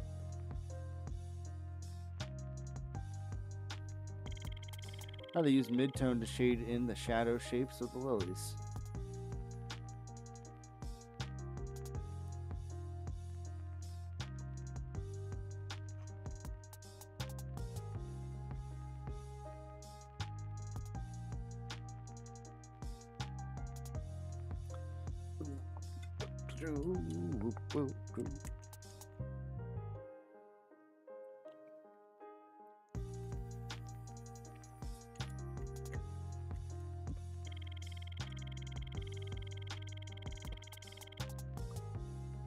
When doing tonal drawing, any change in the tone can indicate a change in form and texture, so try to stay within the shadow shapes we sketched out earlier.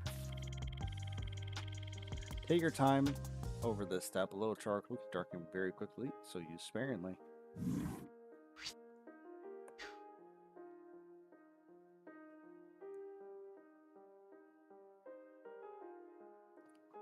I think this was the... Obviously, I know this was a thing here. That was one.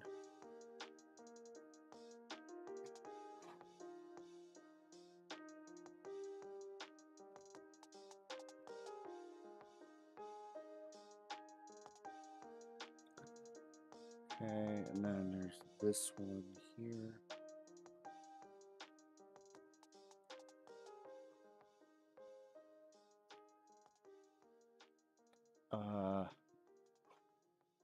Trying to remember what the two middles are. Unless I'm... let's look at that's maybe a dark color too. I think that's good.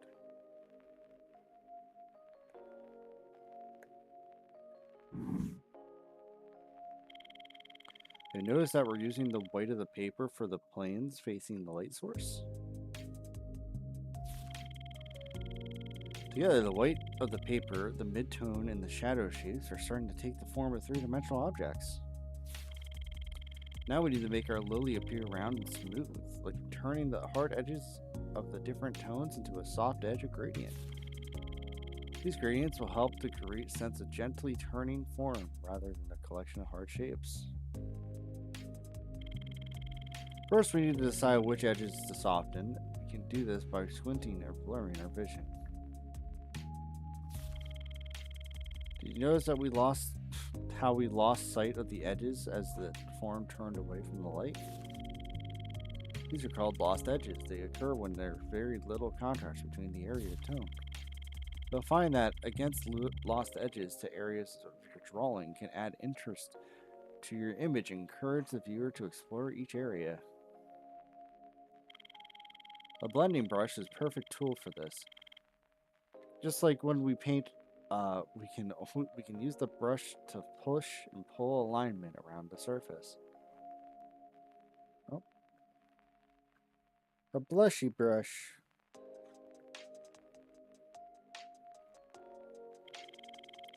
You can use the blending brush to gently soften and create midtones. This technique is called smudging or blending. Take a look at how soften areas from my drawing to create gradients and lost edges.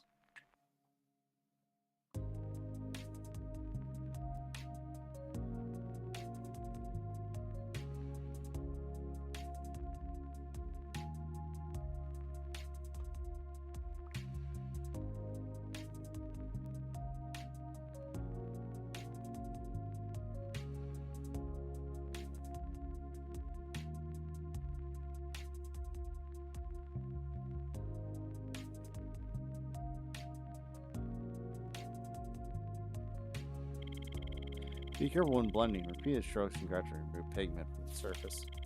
Try to leave out any details that you can't see when you squint.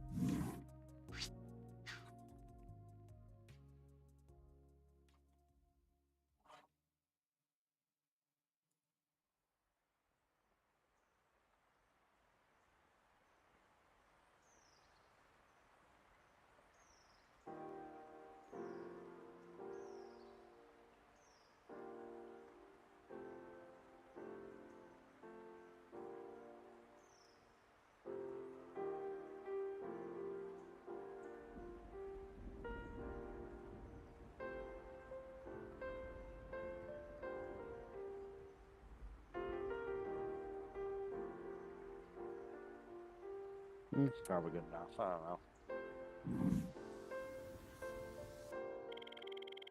Stage 2, we added dark and midtones to our drawing and turned the form by blending. Stage 3 will tidy up our drawing and add a few finishing touches. With the form and tones in place, things are coming along nicely. Now let's try to refine the area of light and dark to create more accurate drawing of the lilies. Here's a painting I did while I was experimenting with pop art. Even though I used unusual colors, you can still tell it's me. That's because I drew the light and shadow shapes accurately. Paying attention to the shape of each tone is the key to communicating any form.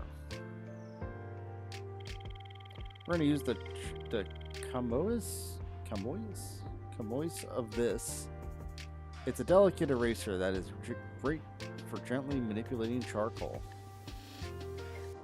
Trying to grab the raggy rag. Watch as I use the thingy to adjust the light and shadow shapes of my drawing.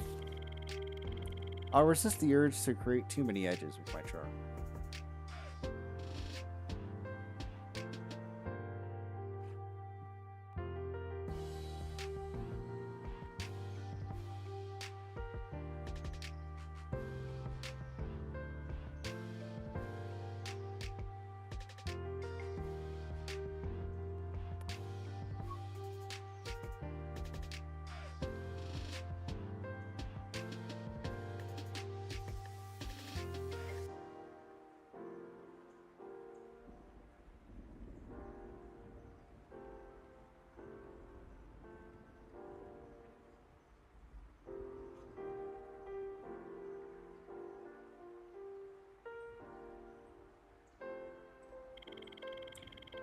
Getting the light and shadow shapes right is the key. I spend more time on this stage than I do any other, taking my time to get the proportions just right.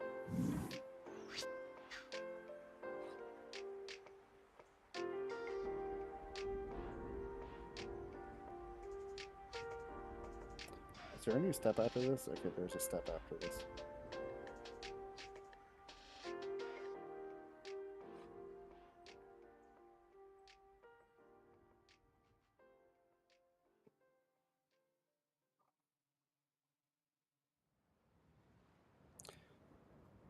I can't really tell what I'm doing.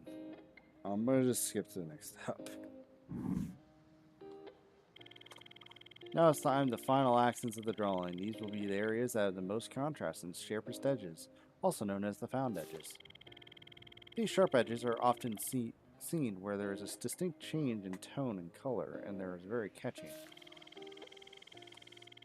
Use them sparingly to call attention to the most important parts of your drawing. Let's let the fusion on. Now I'm going to lightly accent the edges of the lily petals to bring them into the viewer's focus.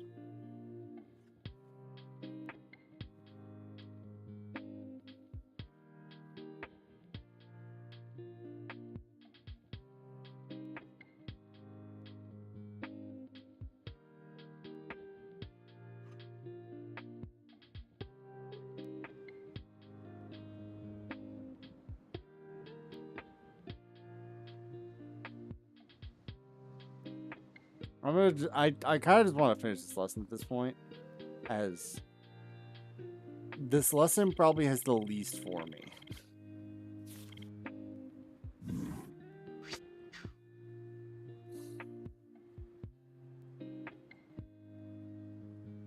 Like, it doesn't... Okay, I'm clearly drawing, but, like, it's so light that I'm just gonna call it there, I think.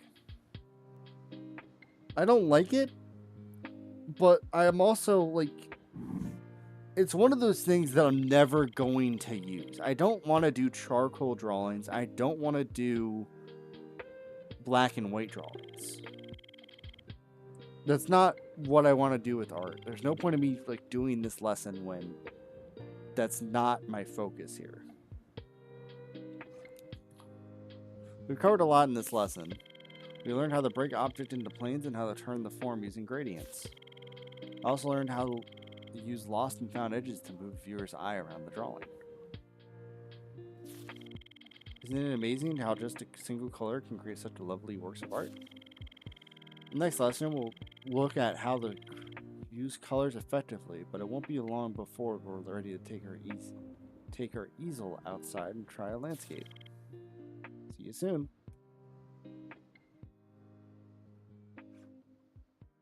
So the question becomes, do I save this fucking drawing? Do I even bother? I guess I'll save it for historic contexts.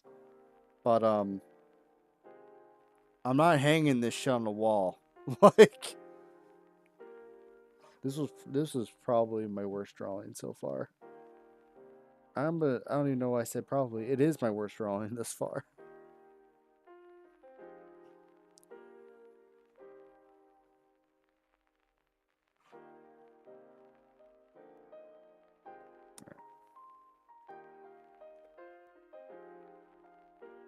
Now we've unlocked a boot mini lesson, which is probably charcoal related again.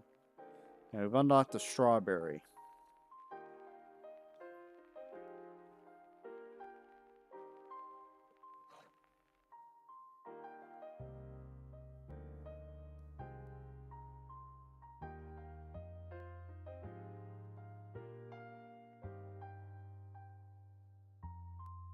Oh, it shows up within the... Okay. So it shows up within the charcoal lesson. Cool. Good to know. We're not doing that boot. So there's also a mini lesson within the strawberry to draw a lemon. I think the strawberry lesson is probably going to be the most useful to me. Just for the simple fact that it's about color.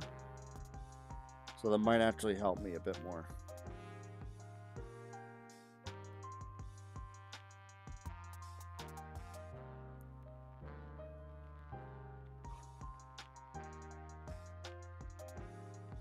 So we'll do the strawberry lesson, and then I might stop here, is what I'm thinking.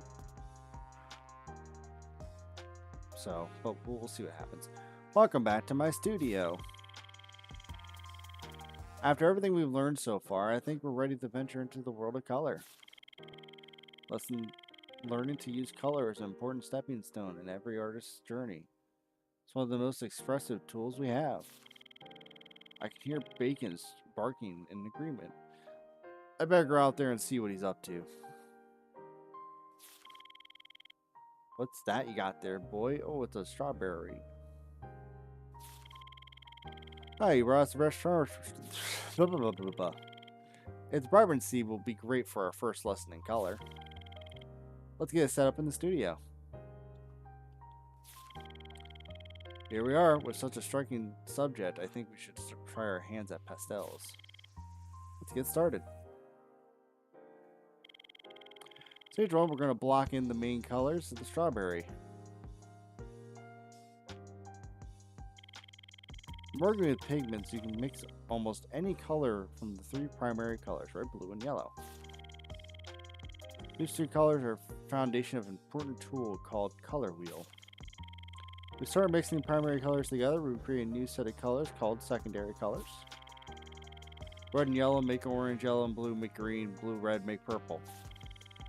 These colors can be combined further, create what we call tertiary, blah blah blah. Colors, yellow, green, blue, green, red, orange, and so on. You can see how they arrange the colors in the form of the wheel. That helps us to see how each color is made. Let's set up the grid. It's grid time, oh boy. We'll need the side of the red pastel to block in the shape of the strawberry. But we didn't draw the thing yet. I'm going to block in the whole shape of the strawberry as one step. Like, no outline? Okay, no outline, got it.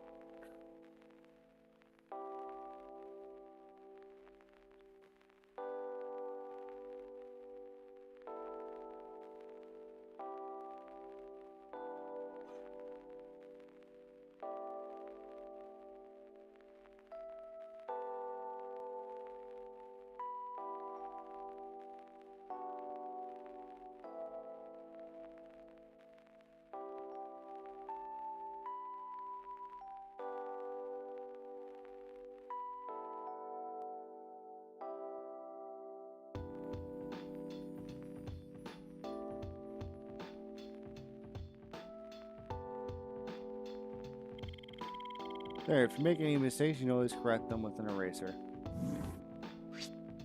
My turn.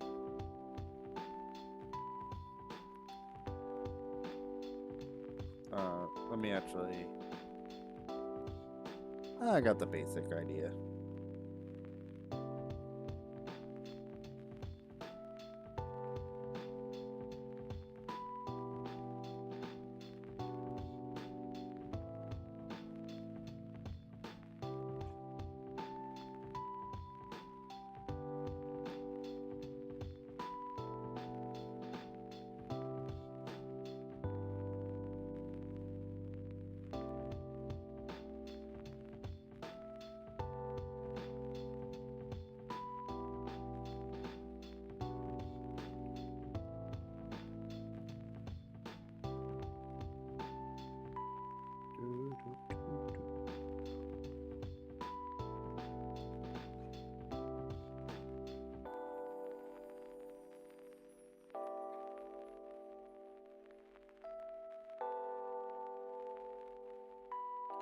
Let's see if we can,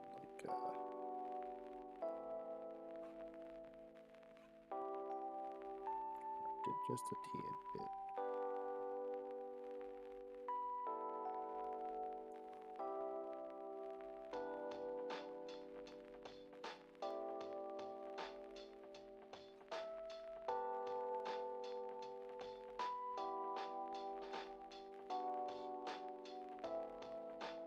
All right. That's a good red outline, I guess. Now let's move on to the green leaves and the stem of the strawberry.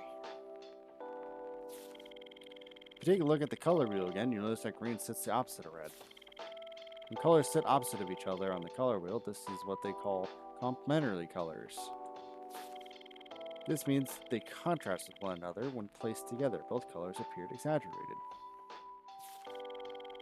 We quite often see eye-catching complementary colors in nature. The effect can attract mates or pollinators or deter predators.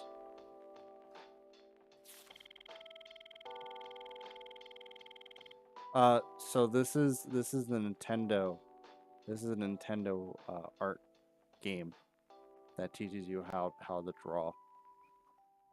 They did this for DS, 3DS, and Wii U, so we're doing the Wii U one. And the point symbol is meant to be like you know those pellets you feed to like the fishies, like just like a rant like either the zoo or whatever. Um, it's that's what it's supposed. It's meant to be like those fish pellets. That's what it's supposed to be. Yeah. If you ever need to look at the color wheel to find complementary colors, you can access it by tapping this icon in the toolbox. Okay, cool. For now, let's get the corner light green. We need the green. Green.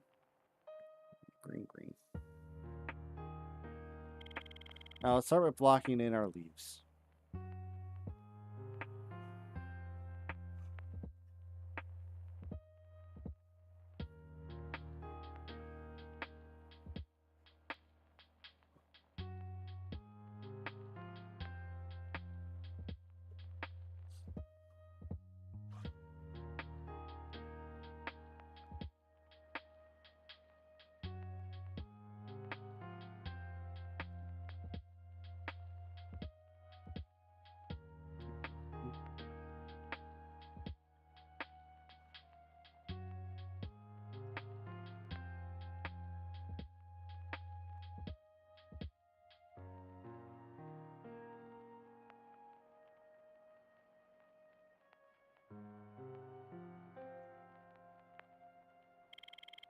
There, give it a try. Okay.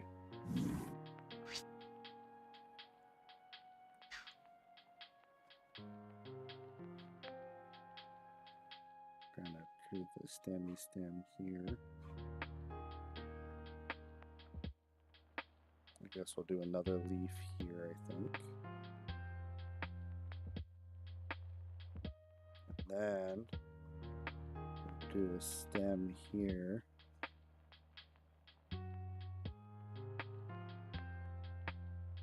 That's a big stem. So they do like the guy that's teaching you in the game does like an initial drawing of it, and then you have to like kind of replicate it almost. You're supposed to replicate what he's doing. However, there have been certain points where I'm kind of just like I don't want to do what he's doing. That looks weird. I'm gonna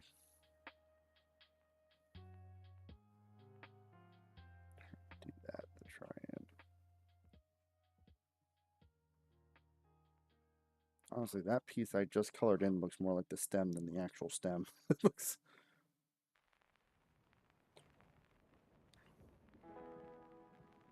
Oh, shit. Do that.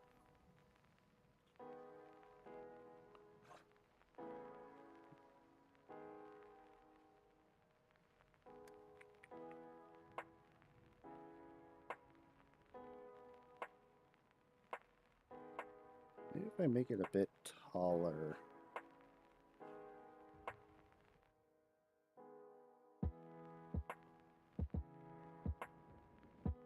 That might make it a bit more helpful, I think.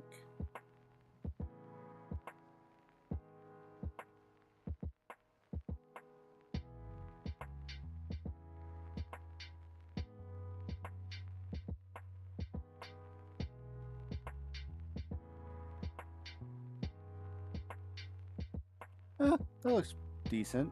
Looks pretty good. We're gonna do next step. Yes, next step.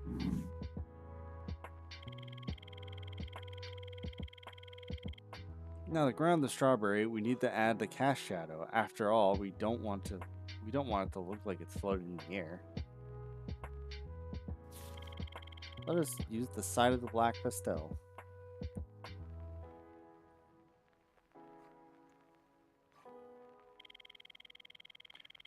Just a simple shadow shape will do for now. We'll soften the edges later on.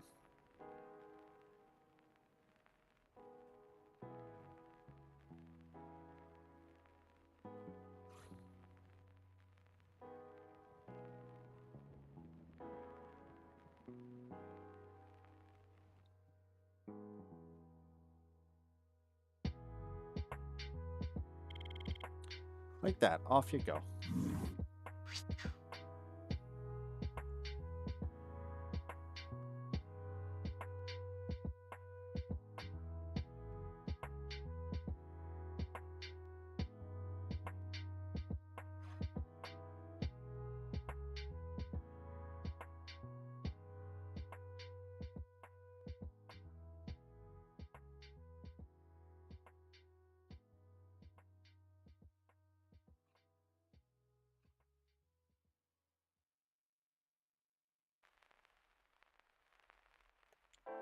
Good enough. Now let's add an orange hue to complete the colors of the strawberry. We don't need the grid anymore, so let's take it off. Okay. Red, orange, and green are the natural colors of the strawberry before it's affected by light and shadow. These can also be referred to as the base colors. We'll make orange and mixing yellow over the red. We'll paint this like the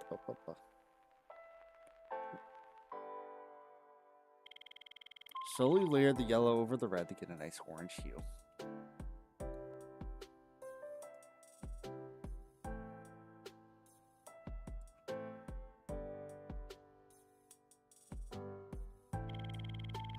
There, try mixing the orange hue. Don't worry, it's a little rough. We'll smooth it out later.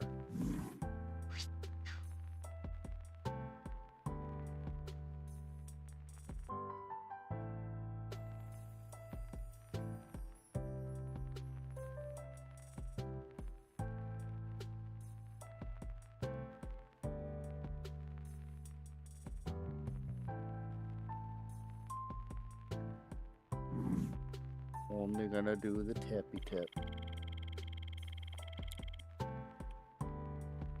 In stage 1, we blocked in the base colors of the strawberry and learned a little about color wheel. Stage 2 will give the strawberry some form by adding light and shadow. We want to start by adding the shadow shapes. The process is the same as drawing pencils or charcoal.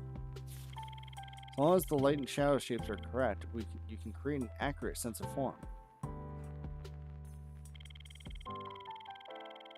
I've shown a very strong light onto the strawberry to exaggerate the contrast between light and dark.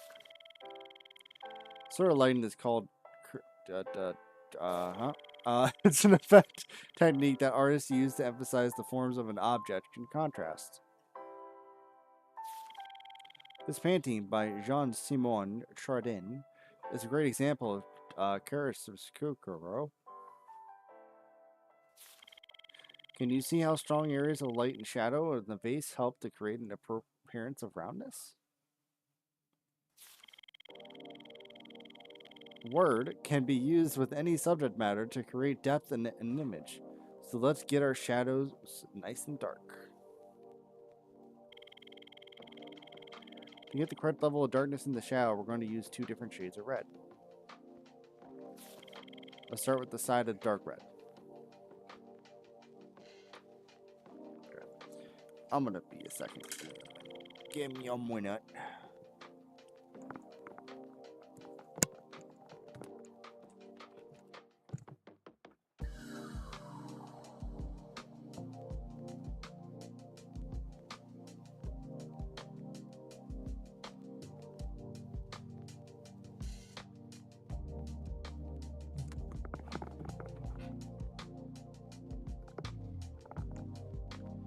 Even though I'm in the United States and it's January and it should be fucking cold outside, it's currently, what is it?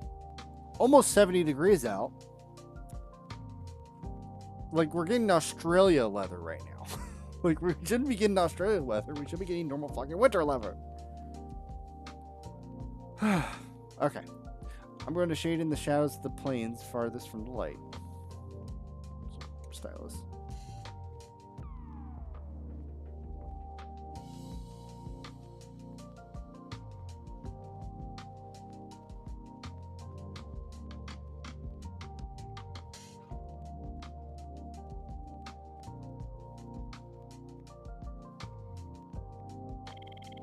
There, I also place a few dark streaks near the center, which will help us in the gradient later. You should do the same. Give it a try.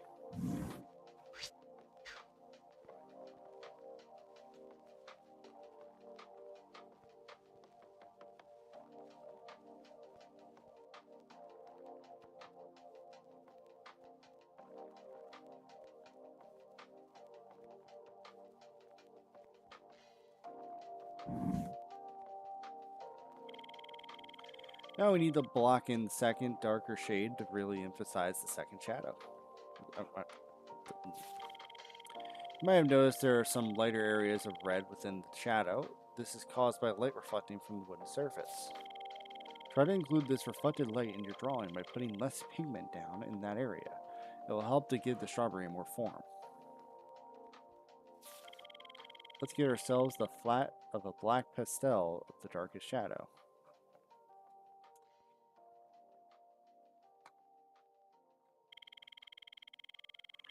Grind the shade over the red and orange to create a shadow tone that has both hues mixed into it.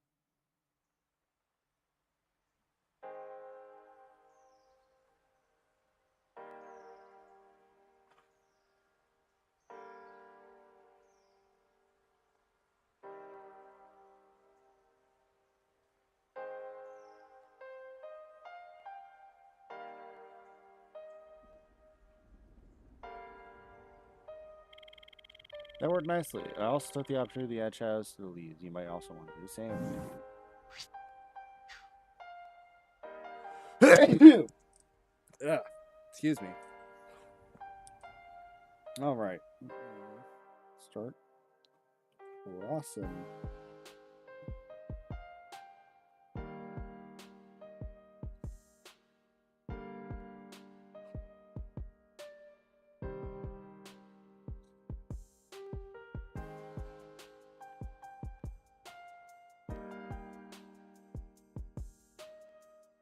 It's probably good. It's going to get mixed in with the actual shadow if I go any further. I was trying to draw the lit area on our strawberry. This is the lighter area at top. Although we've already added some form to the strawberry with the shadow shapes, adding the area of light will help bring out the form even more and give it some volume. We'll need the side of the light yellow.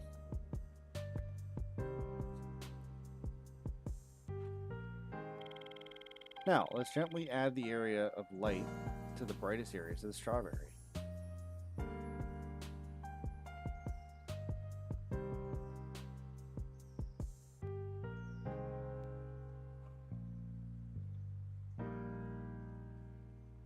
Alright, simple enough. As always, you are having difficulty seeing the areas, try squinting and blurring your vision. Try to keep the light shape simple for now. We'll add more details to lighter areas later.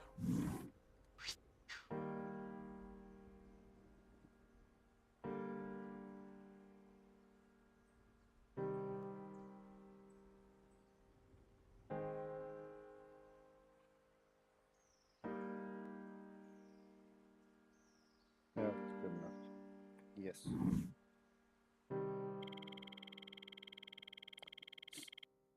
Now that we have all our light and shadow shapes in, let's do some blending to create soft transition in color.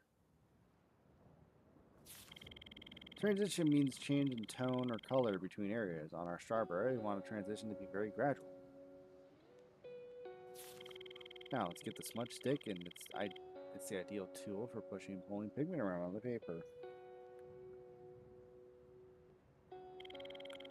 You want to gently blend the edges of each color together while keeping the general shape of the light and dark areas we drew earlier.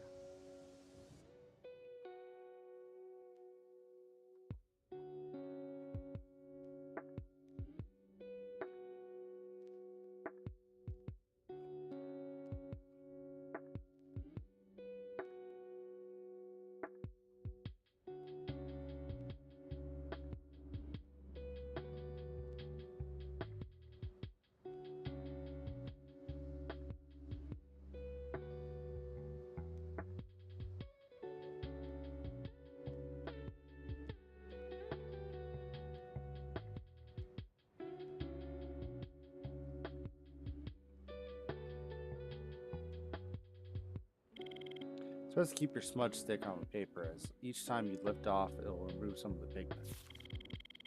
Try not to overwork each area, we still want to be able to clearly see the areas of light shadow. Alrighty. Let's go, we go.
Looks fine enough, I think. In stage 2, we added form to our strawberry. Stage 3 will finish off by adding the seeds and some final details to create a sense of realism. Start by drawing the seeds in the corner of dark yellow pastel.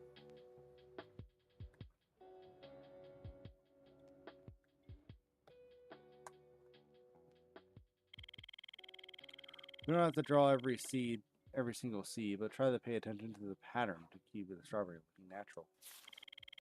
Each row of seeds follows a form to the strawberry.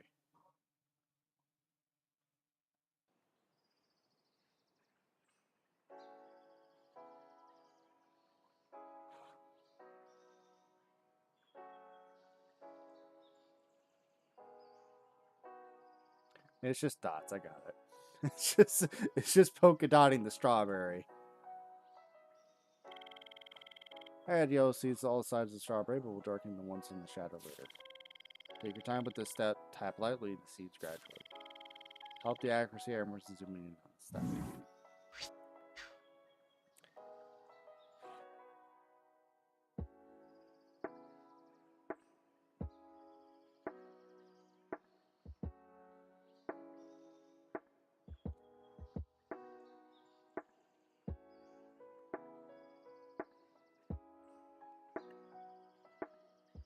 I've eaten enough strawberries to know that there's so many fucking seeds on this stupid fucking strawberry.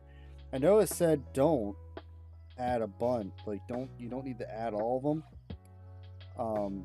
And to that I say, fuck off, I'm doing my own thing.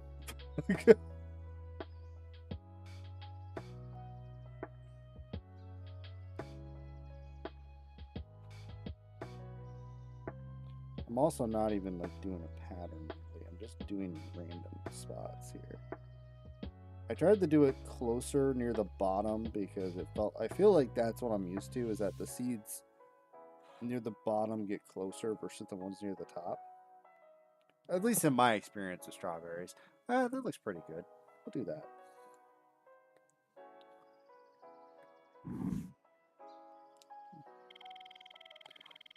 Yeah, I think that, yeah, I'm good. I like this. I have my seed placement on mine.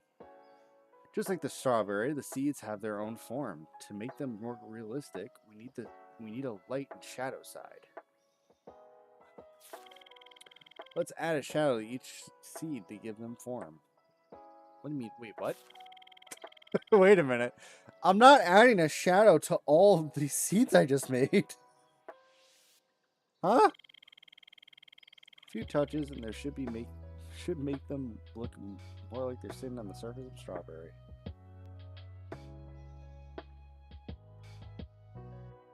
Oh, you motherfucker. You motherfucker. Did he do that to all of them?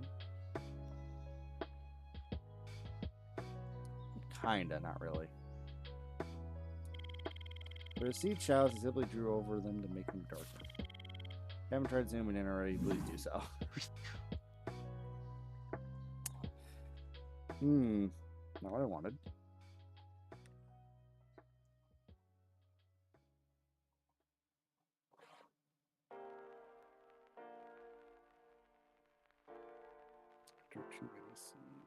for this shit.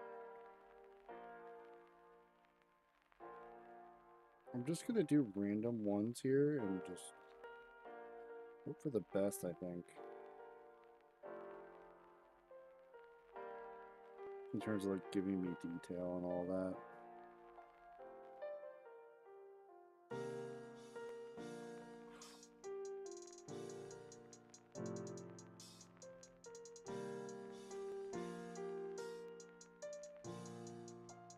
So get closer to the side or a bit harder to do because it's already on like a very dark black.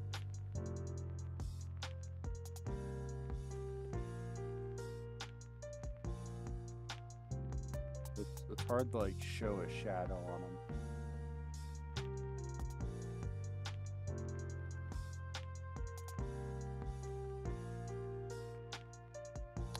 I'm gonna do that. I'm not doing all of them. Now it's time to draw a detailed highlight around the seeds. I hate you. I hate you. I hate you. I hate you. I fucking hate you. I liked how it was already, god damn it. These bright highlights are very small, so I'm gonna add them sparingly. Small, bright highlights.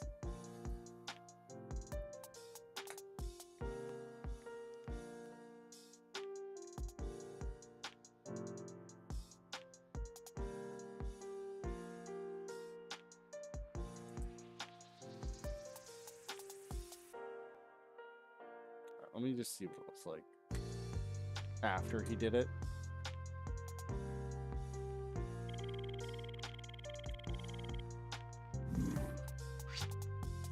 He said, remember less is more. And I agree, we were skipping this step. I did not like how that looked after he did that. The difference in texture can help our eyes to recognize different types of the surface and materials.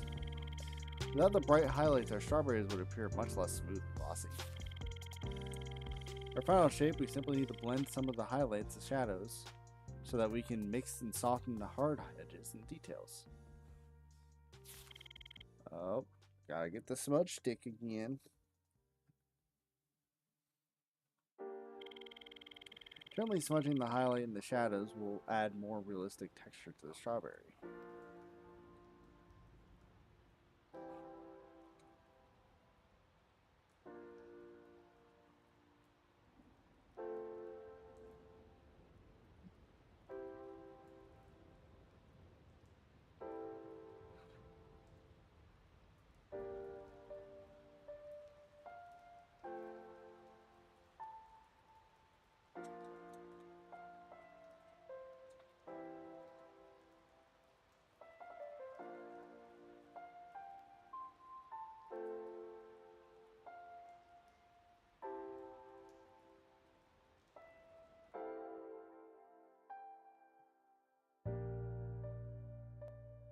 I can sort of get the white now, because the black and the white combined kind of make it look like proper seeds a bit more. So I get it, I guess.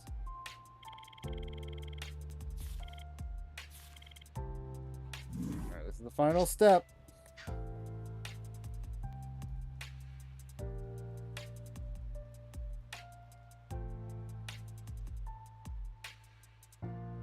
I'm gonna get some of these, obviously, but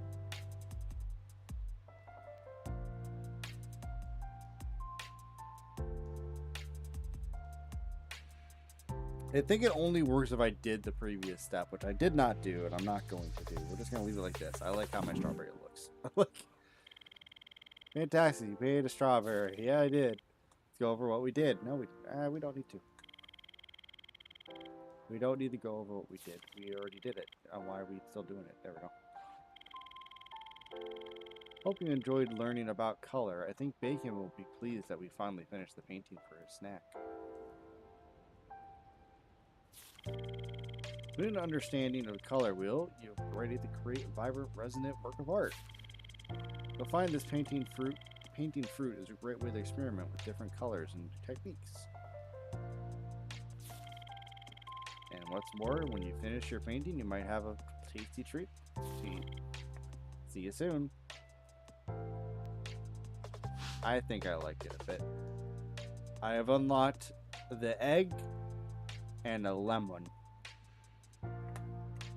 Don't need to post the Miiverse. We'll save the portfolio though. Yeah, I think I'm gonna end it here.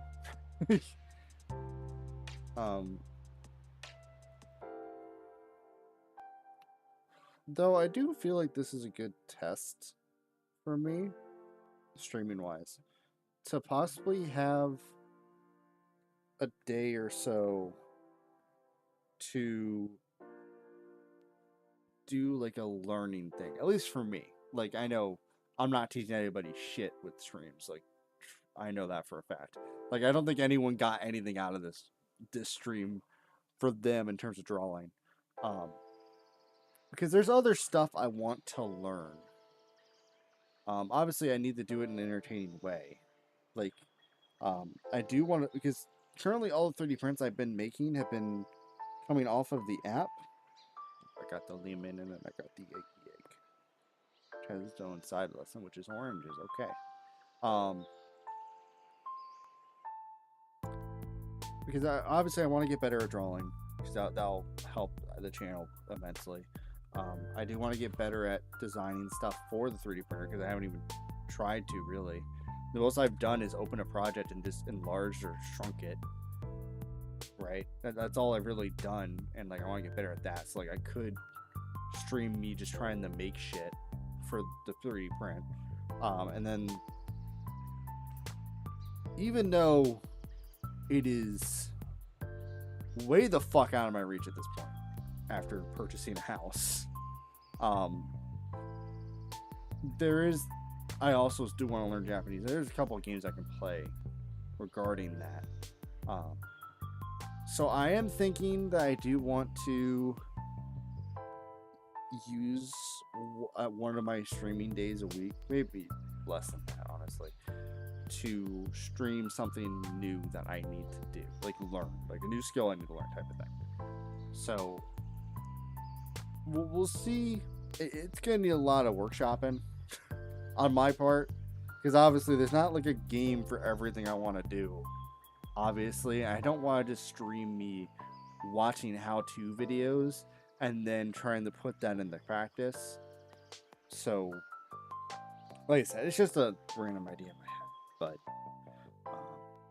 like I said, that's going to be it for today. I will be back on Monday with bringing back Shovelware Mondays again. Yay! So, I don't know which one I'm going to do with it. I'm going to do Wheel of Plinko, but I'm going to do one of the two. So, be excited for that one. But yeah, that's about it for me. So I'll see you guys all on Monday. Have a good one.